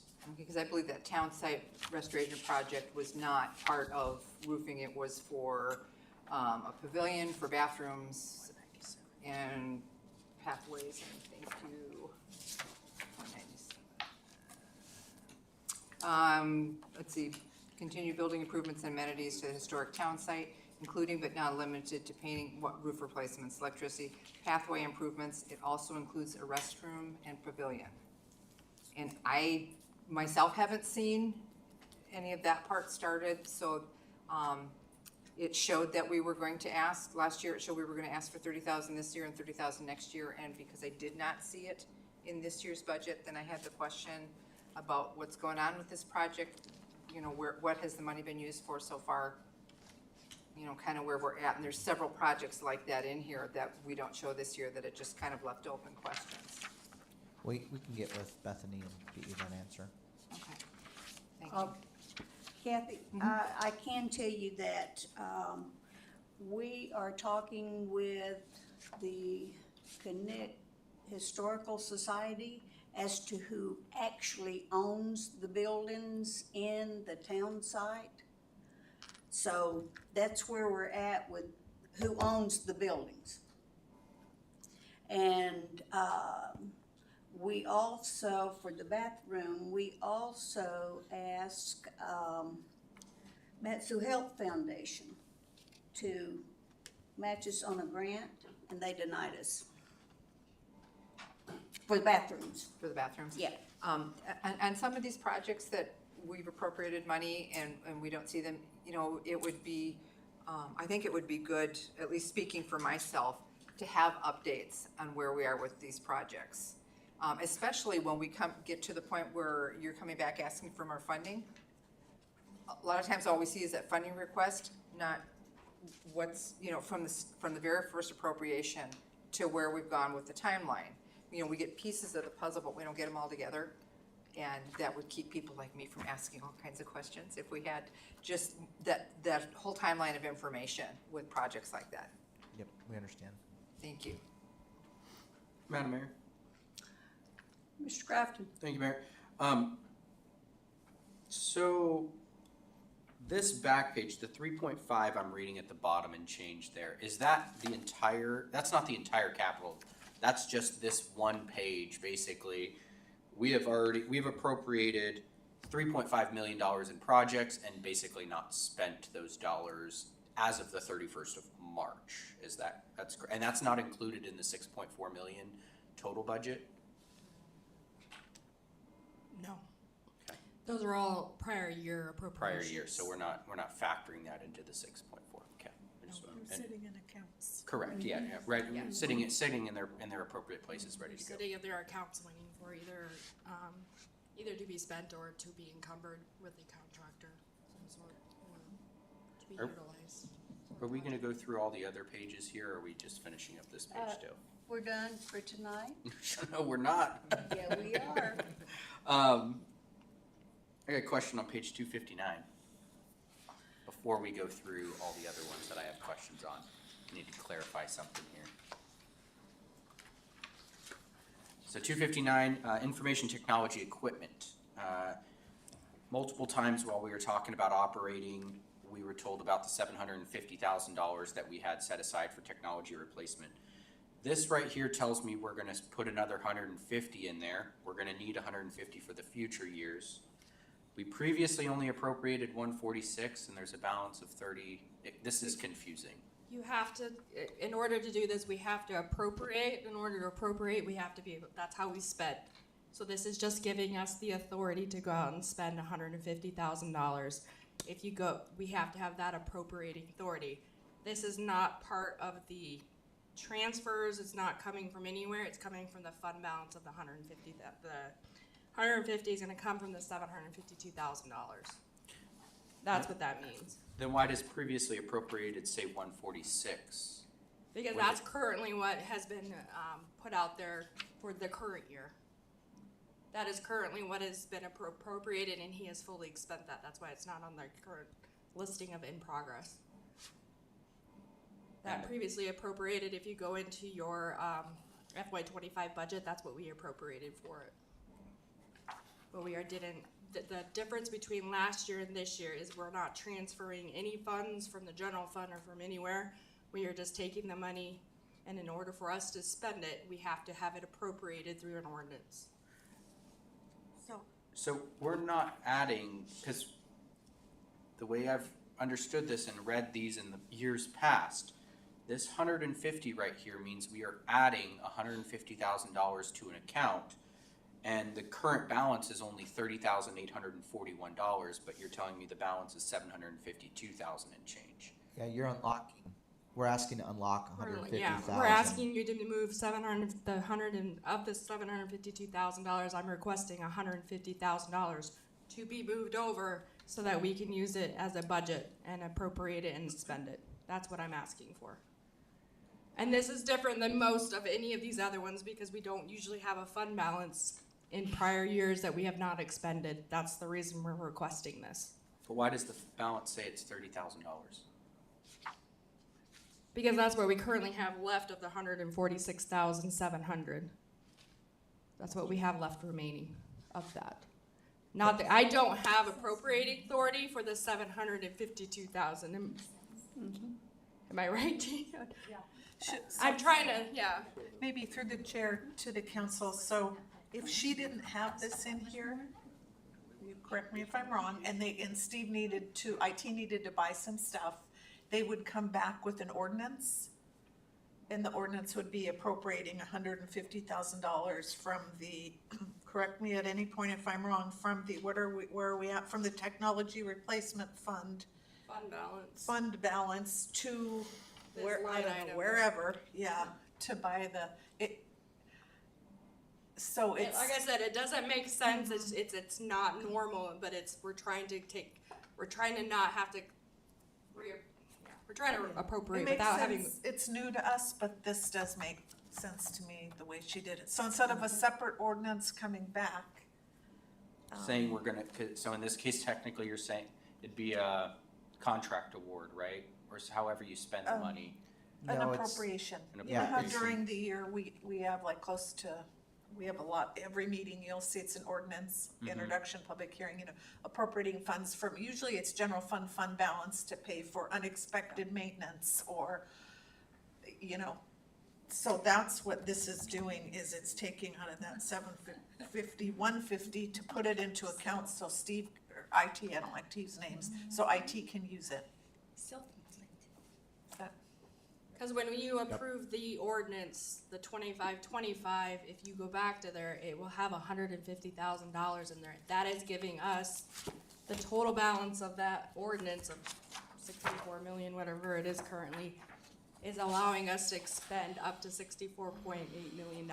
That's what that is giving us of expenditure authority. On page 8, that's a good, on page 8, it says technology replacement fund, it's under the 150, and that matches that. So it pulls it out of their fund balance, identifies it within the appropriating ordinance, and then money is in the account to be spent. You said page 8? It's towards the very front under introductory section. It's not a number, it's a Roman numeral Roman numeral. 8. Yeah, I was sorry. about to say, that's Yep. not a.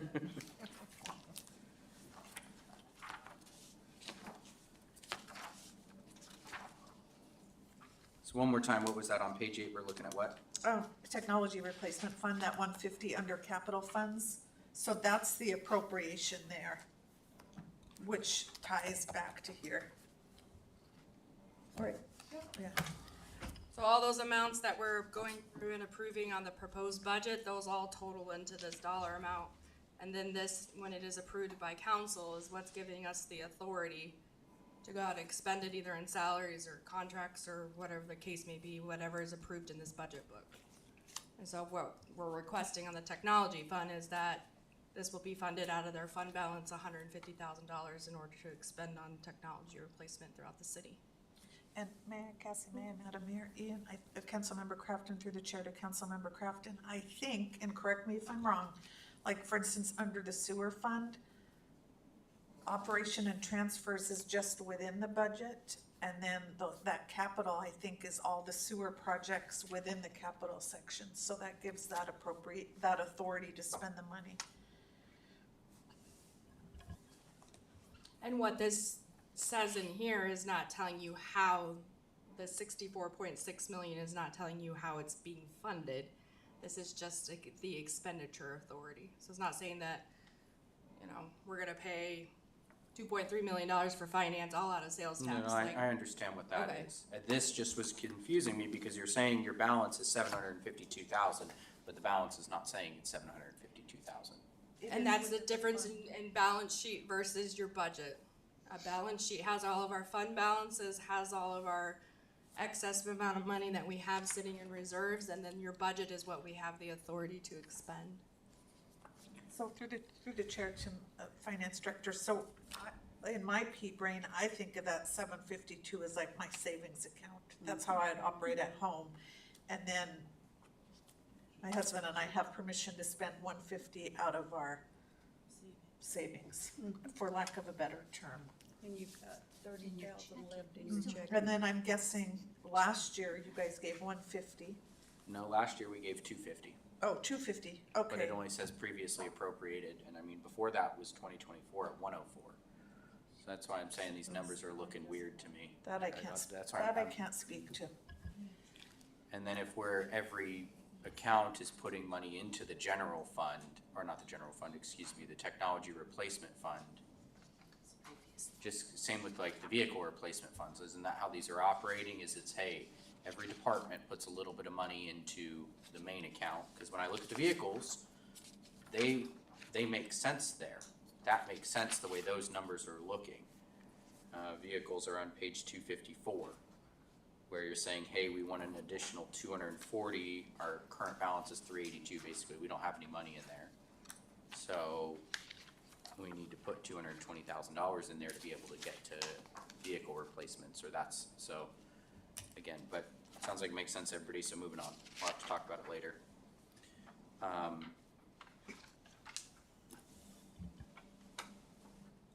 don't know if that math does, but.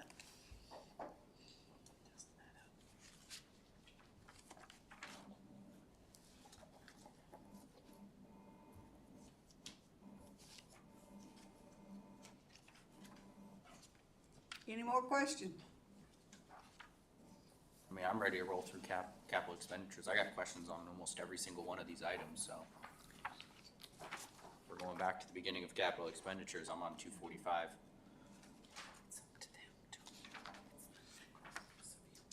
Okay, it is 8:18, and there's no way we're gonna get through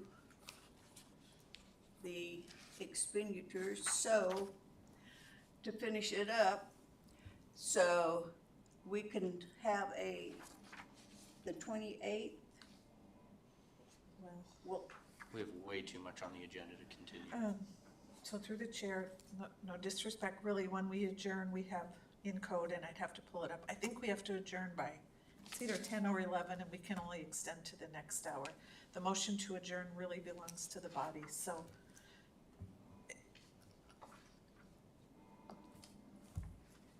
I mean, and so, but I did write a note to Madam Mayor, thinking if we weren't done by adjournment time, whatever the council decides tonight, I thought about maybe a special meeting on 4/28. Hadn't checked with you guys yet, start maybe earlier in the day, but I do agree there's too much on the regular meeting agenda. A special just meeting sitting on here. 4/28? Well, I was trying to be creative Oh, to complete, but why don't you, if you guys wanna, yeah. I'm curious to hear what other comments are. I'm fine with continuing. Mr. Graham? Thank you, Madam Mayor. I think up to this point, we've talked a lot about, we've talked almost exclusively about operating expenses and operating budgets, and the directors have done a nice job of explaining things. And then when we get into capital projects, that's a complete shift, to me, it's a complete shift in mindset. Here we're talking about what is it gonna take to get through the next year. And when we look at capital projects, the capital projects start this year, but they may not finish for 5 years. So we're looking at the future of the city versus the needs of the city right now. So I would prefer to deal with capital projects in a separate meeting, so we have a different mindset going into this, and we approach essentially with a clean slate. And whatever that means as far as the clerk's scheduling necessities go, but I would think we probably have 2.5 hours worth of discussion on capital improvement projects, and I would prefer to do that on a separate meeting as opposed to tonight. So is that a motion? Well, we're in committee of the whole. I can't make a motion at this point, can I? I know, but, are you making a motion to exit committee of the whole? Well, I'm waiting to see, I would be happy to do that, but I'm not sure everybody else is ready for that. I was full ready. Kathy and I were talking about how much time we spent in the last couple days looking over CapEx. So, I'm ready to talk about it. I've got no issue with spending some more time with it, though. I'm happy to do that. My question would be, how is next week gonna be handled? From what I understand, the agenda hasn't come out yet, but it's been kind of noticed that the plan is on the 28th, we were gonna do open public hearing, and on the 29th, we close public hearing. Technically, we have a special meeting to talk about the budget on the 29th set for right now. So we could continue this conversation on the 29th, but we would have to put the budget on a different agenda, regular agenda, if you understand what I'm saying. Through the chair, to Councilmember Crafton, so the 29th, what I could kind of foresee you doing, so my first option was, I believe, Ms. Nguyen, correct me if I'm wrong, we can run an ad, so here's option one, the way I see it, we can run an ad and can we get an ad in Wednesday's paper? Friday. Oh, just for, okay, so I'll scratch that. So option two would be, you could, on the 28th, you could open the first public hearing, you could close public hearing. Or not close it, you continue it to the 29th. On the 29th, you could close the public hearing, make a motion to adopt the budget ordinance, and then move into committee of the whole to discuss your CIPs. That's the only thing on the meeting that night. And that agenda hasn't been released, the 29th. Sorry, go on, Mr. Graham. And would that allow us public comment on the CIPs after the 28th or 29th or on the 29th or whatever that is, or? No, because the way it would, well, I guess we could adjust, I'm just trying to think this through, so I you think could probably take it before the public hearing. if I, So, you know, on the agenda, rearrange your agenda so that you had the continuation of the CIP discussion. if I recall last year, what we did was we had the 2 days of budget hearing. We closed public hearing, we amended it, but we all were in agreement that we weren't gonna pass it that night. And we pushed it to the next agenda because we had to update some figures in the binder as well. And that gave by waiting in a meeting, it gave for another opportunity for somebody to come forward at the next meeting and just say, hey, here's my comments about the budget. Under persons to be heard. Yeah, under 'cause persons to there's be always- heard. And in my mind, the whole budget's open, so whether you've discussed capital or you haven't discussed capital, you're still gonna have your public hearing on the 29th. I don't think that's a bearing on whether the public, they can come to any meeting and talk to you about capital. Right, I just wanna make All sure the we're way not through. closing public hearing before we've had our discussion about the CIP. Or, you know, it would be Again- nice to hear from the public, and then we have our discussion saying, oh yeah, we thought that was a good idea, and administration thought that was a good idea, but it turns out 65 people thinks it's a bad idea. But I don't think that precludes it even if you close the public hearing, because you have persons to be heard and you have audience comments. But I will say, the last couple of years, I haven't seen that, because we close public hearing and we go straight into we go into amendments essentially, and then we pass the budget. I mean, sorry, just looking at the calendar again, on the 5th and 6th, we had tentatively scheduled in our binder, it's in the budget calendar, that we were supposed to have a meeting on the 5th and or 6th. That is correct. And as Ms. Olin, I thought we talked about the budget had to be adopted, was it by the 15th or the 30th? The 30th. 30th, so I mean, you have time. I just need to, if you schedule meetings or think you're going to be on the 6th, I need to know so I can advertise them. Because right now, our last regularly scheduled budget meeting that has been noticed, that's been on the adopted budget calendar and everything else is the 6th. Doesn't mean you can't schedule more. That's just as far as we've gone into it. Does that make sense? We also have one set for the 1st.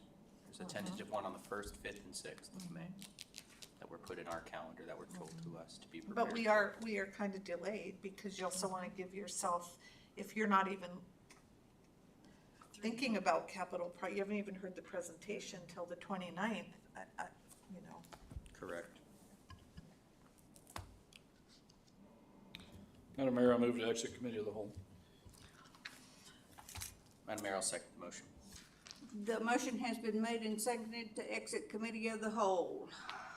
Is there objection to the motion? Hearing none, we are out of committee of the whole at 8:26.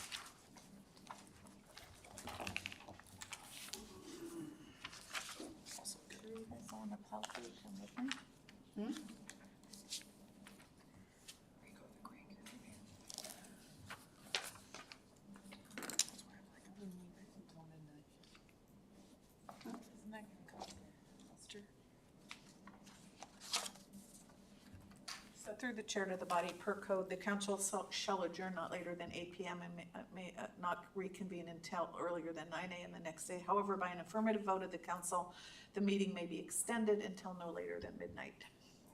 So we could go tonight till 11. I'm not suggesting that, I'm just saying, and then at 11, I need a motion to extend, whether that's to 11:30 or Can't take any new 11:45. motions, right? I'm sorry? We can't take any new agenda items after 11, that's what it is. Sorry, just knowing.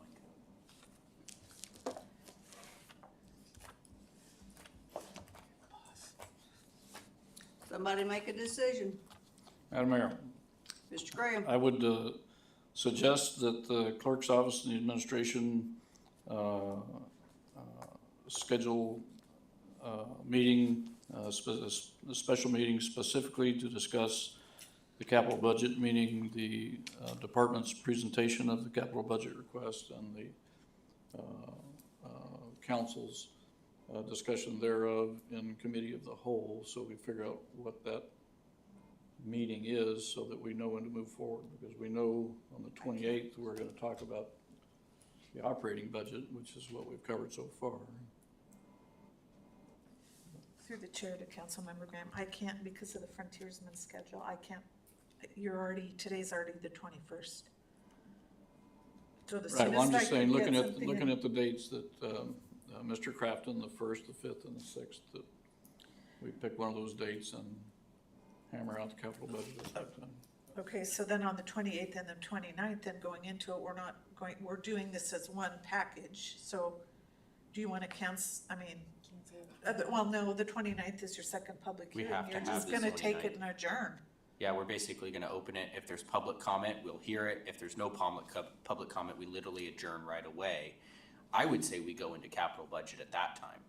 And then on the 5th, we would come back, gives us another week to finalize ourselves with amendments and everything like that. Come back on the 5th. Can we open public comment again? Or would we just have a public participation because it's on our agenda? At every meeting, whether it's Correct. regular agenda, you have persons to be heard and you have audience comments. So I would say we have can we schedule the 5th for amendments and the expectation to pass it with a tentative of the 6th in case we need additional time to talk about it and we can't pass it in time? My advice to you is to even stick with the 1st. You've already said you've been through your budget. Maybe on the 29th, 29th's gonna close, maybe you wanna start offering amendments to the operating side, I don't know. I'm just talking out loud. We know we have, Ms. Cassie, correct me if I'm wrong, what do we have, 10 amendments already typed up? Some of them are from administration, some of them are technical. So you potentially could process there. I just would, for you guys, I would hate to butt up against having to, you're gonna, have to adopt it. So you're saying we do the 28th, 29th and come back on the 1st? You might wanna keep that first meeting to see where you're at, the 5th, the 6th, and I don't know if you want me to schedule any others. Would you say tentatively schedule the 5th? That way, if for some reason the 1st we need more time, we have the time on the 5th? The 5th is already scheduled, so it's just gonna keep rolling till you adopt. The main motion's gonna be on the floor is to adopt the budget ordinance 25. 25. And that'll happen on the 29th, because we open public comment, won't close it. 29th we'll come back, continue public comment, close public comment. Somebody makes a motion. And then and then basically if we have, we'll roll right into committee of the whole at that point. On the 29th. On the 29th, to talk CapEx is. Can I put that, well, Mr. Graham, I think you had a motion first, so. Is that what I you- didn't have a motion, I just had a suggestion, so somebody needs to make a decision above my pay grade. All right, I'll make that motion, whatever that is. Put that in words, Madam Clerk.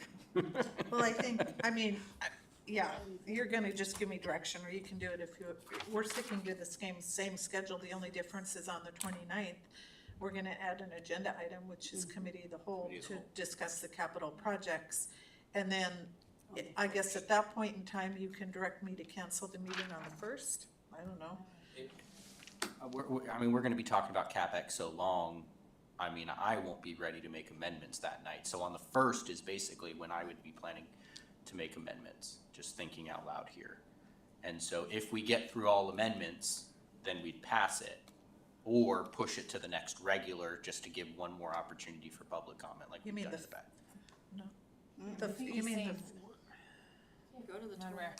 I think, so we're doing the 29th, we'll go into committee of the whole, and then you're wanting time to be able to write it, so you're saying no on the 1st. And No, coming I'm back- saying we'll be here on the 1st. We'll make amendments on the 1st. You wanna make amendments on Correct, the but 1st. let's say whatever amendments happen, there's been no public comment to those amendments. So basically, we're passing a budget that technically the public hasn't seen yet. They have seen it, They and like have, any other ordinance, Correct, but through if the chair to we, Councilmember Crafton, you process amendments all the time Correct. that we don't stall and have the public then weigh in on those amendments. The whole thing's noticed, they know, they're on notice for, to me, this is our budget though, No. so to Your- me, giving your the call. public an opportunity to weigh one more time to our amendments is the we've proper way. never done Well, that. And we've never reopened, because when you open an ordinance for additional public hearing, it's heightened notice. It's a separate notice of public hearing ad. I guess what I'm saying is what we did last year was we didn't, after we made amendments, we didn't pass it right then. We said we postponed it to the next regular meeting. There was just, regular public participation. And then when that item came up as unfinished business, we basically said, was there anything else? Nope, okay. And then we passed it and moved with a unanimous consent and moved on. That's what I remember doing last year, if I recall. Now that you can do. Right, It's not that's separate what I'm notice. offering. That's what I was saying. So I don't know It's what. just a normal carryover Yeah. to unfinished business. I mean, again, it's at the will of the council, so if they choose not to do that, that's just my thought on it, on the first. On the first, Correct. So the first we'll be doing amendments. On the 29th, we're doing committee of the whole again. so do you want, considering the delay, my question to the body. So I will definitely get this on when we publish the agenda for the 29th. There's no objection. We will have committee of the whole for the CIPs. Do you want additional meetings scheduled beyond May 6th for the budget? No. No. No, okay. So okay, As far as I know. We're gonna get her well, done. Getting it done. not leaving early. Yeah, well, we're trying to. Yes, I will not be scheduling any others. I will, Ask I next. mean, at that point in time, if I wanted to, on the 6th, if you weren't ready, you'd be into the week of the 12th for specials or the 19th. It's easy to cancel a meeting. It's not as easy to notice one. Put one on the 19th. Security, That's a security blanket. Wait, hold on. Put it on the 19th because we can't go. Or the 12th, you have a meeting on the already 12th. have We have a meeting on the 12th. That's right, we don't have a second regular meeting in May. by Correct. the way. So you're right, I would be okay with noticing a second meeting on the 19th of May, just in case for some reason. But still, I'd be really surprised if we blew past and we couldn't get this done on the 5th or 6th of May. It depends on how many amendments we are and how much discussion there is. We don't know. I don't know, and I can tell you in my career, I've processed 100 and 150 amendments at one meeting, and Mr. Graham, you remember those days. It's I'm not student saying that's gonna happen, I'm just saying. No, they weren't all my I was gonna amendments. say. Sounded like they were Stu's amendments. 29 were his. So we're committee of the whole on the CIP on the 29th. We're gonna stick to our regular schedule. We'll adopt on May 6th, if not earlier. And under this current schedule, likely we will not be publishing any amendments. You will get them as soon as we receive them. You may have them on the floor. Because the time, it's just too tight. I agree. We can do it. Sounds good. All grown ups, we can do it. Okay, we're moving on to new business. And there's none. And audience comments, there's nobody in the audience, so we'll close audience comments and bring it back to the dais. Madam Clerk. See you on, when are we gonna see you on the 28th? I have no comments. Thank you, Madam Mayor. Thank you, staff. Councilmember Cottle. Thank you, Madam Mayor, and thank you, staff, for being very patient, answering questions. I appreciate it very much. I appreciate information that you're still gonna bring forward that we asked for. I'm one of these detailed people. Sorry, I'm kind of anal retentive that way. And it gives me a better picture of the whole gamut, and I appreciate your patience with that. Good meeting tonight. We'll keep on trucking. Thank you. Councilmember Graham. Thank you, Madam Mayor, and thank you to the staff for being so vigilant tonight. We really appreciate the information in the background that you bring. Also wanted to give Cassie a special mention for listening to what the council had to say when putting together the budget book. It was much easier this year to keep track of what was going on. I mean, those of us that brought previous year's budget book, you can see we were doing a lot of paper shuffling that this year we didn't need to do. So thank you very much for taking that input from the council to heart and making it happen. And then my last call for Drug Take Back Day this Saturday, Fred Meyer, 10 a.m. to 2 p.m. If you could encourage, get that word out in your departments.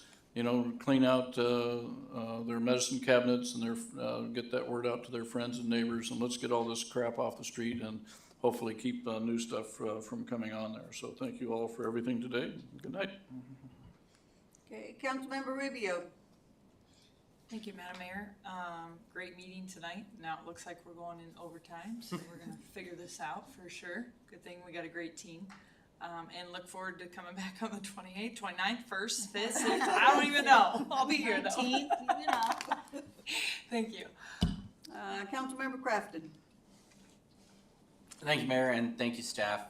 Really good meeting. I appreciate you guys putting up with questions here. I mean, I think Mr. Graham says it all the time too. This is the biggest piece to our job, and I think understanding it, to be able to explain it to a 5-year-old is what we're supposed to be able to do. So, I know I spend a lot of time with this, put a lot of time into a lot of questions. I appreciate you putting up with me. One thing to our clerk I want to throw out. The mayor this meeting, I think, was technically called by the mayor. I mean, unless the council objects, I don't think this should count to her against her 8, because this is us needing to put the budget together. So to me, in my eyes, this is a council meeting, not a mayor meeting. But she just mentioned, I think, last week about calling this one and how it counted towards one of her 8. But I just wanted to mention, I don't think it should count against her 8 here. This should pass for you, Mayor, because this was us, not you. So that's all, and I am looking forward, and be prepared for a lengthier meeting on Monday. I mean, we got Title 16. We're interviewing a new council member. It's going to be a great Monday, so be prepared. Thank you all. Councilmember Vila. Thank you, Madam Mayor. Again, thank you to the staff for all your hard work, and that's all. Thank you. Okay, I want to reiterate what I said at the beginning of the meeting. Your directors are all sitting there with the exception of Chief, and I gave him a pass tonight. They will continue to sit there as long as they're treated with respect and professionalism. That's all any of us want, is to be treated with respect and professionalism, because at this juncture, we should be professionals. Jamie, thank you so much. Oh, one other thing. If you still want to meet with the directors, the process is still in place. You will go to Jamie, and because that way we have a paper trail. That way everybody is protected. You can't say, well, I said. Well, no, you didn't. You said. It protects everybody. So, with that, You want me to- yes, please. Thank you so I really do want to thank you, Madam Mayor. I love having staff back here. Just makes everything flow, so thank you. Mayor and I talked, I think we're really trying to reopen or open lines of communication. We hope this helps. So if you have information requests, again, you want to meet with staff, just send me an email. We'll get that processed as soon as we can. And then the other thing we're really trying to work on is motions from the dais. So sometimes, an information request versus a request to do something, we're trying to focus on having those types of direction to staff really brought through the mayor. So she, oversees her administrative staff, and then depending on the request, trying to get that at least through a motion so that, So everybody can weigh in. Everybody can weigh in. And really, at the end of the day, it ultimately, in terms of requests for staff to do things, it really is, if it's outside of the budget, I mean, we all you guys act as a body on the budget, or a different form, a resolution, an ordinance, those are clear to council, but individual requests, we're gonna try to process those through motions to the best we can. Yeah. So, It anyway, just keeps thank you. everything clean and above board. So, with no further business at hand, I'm adjourning this meeting at 8:42 p.m.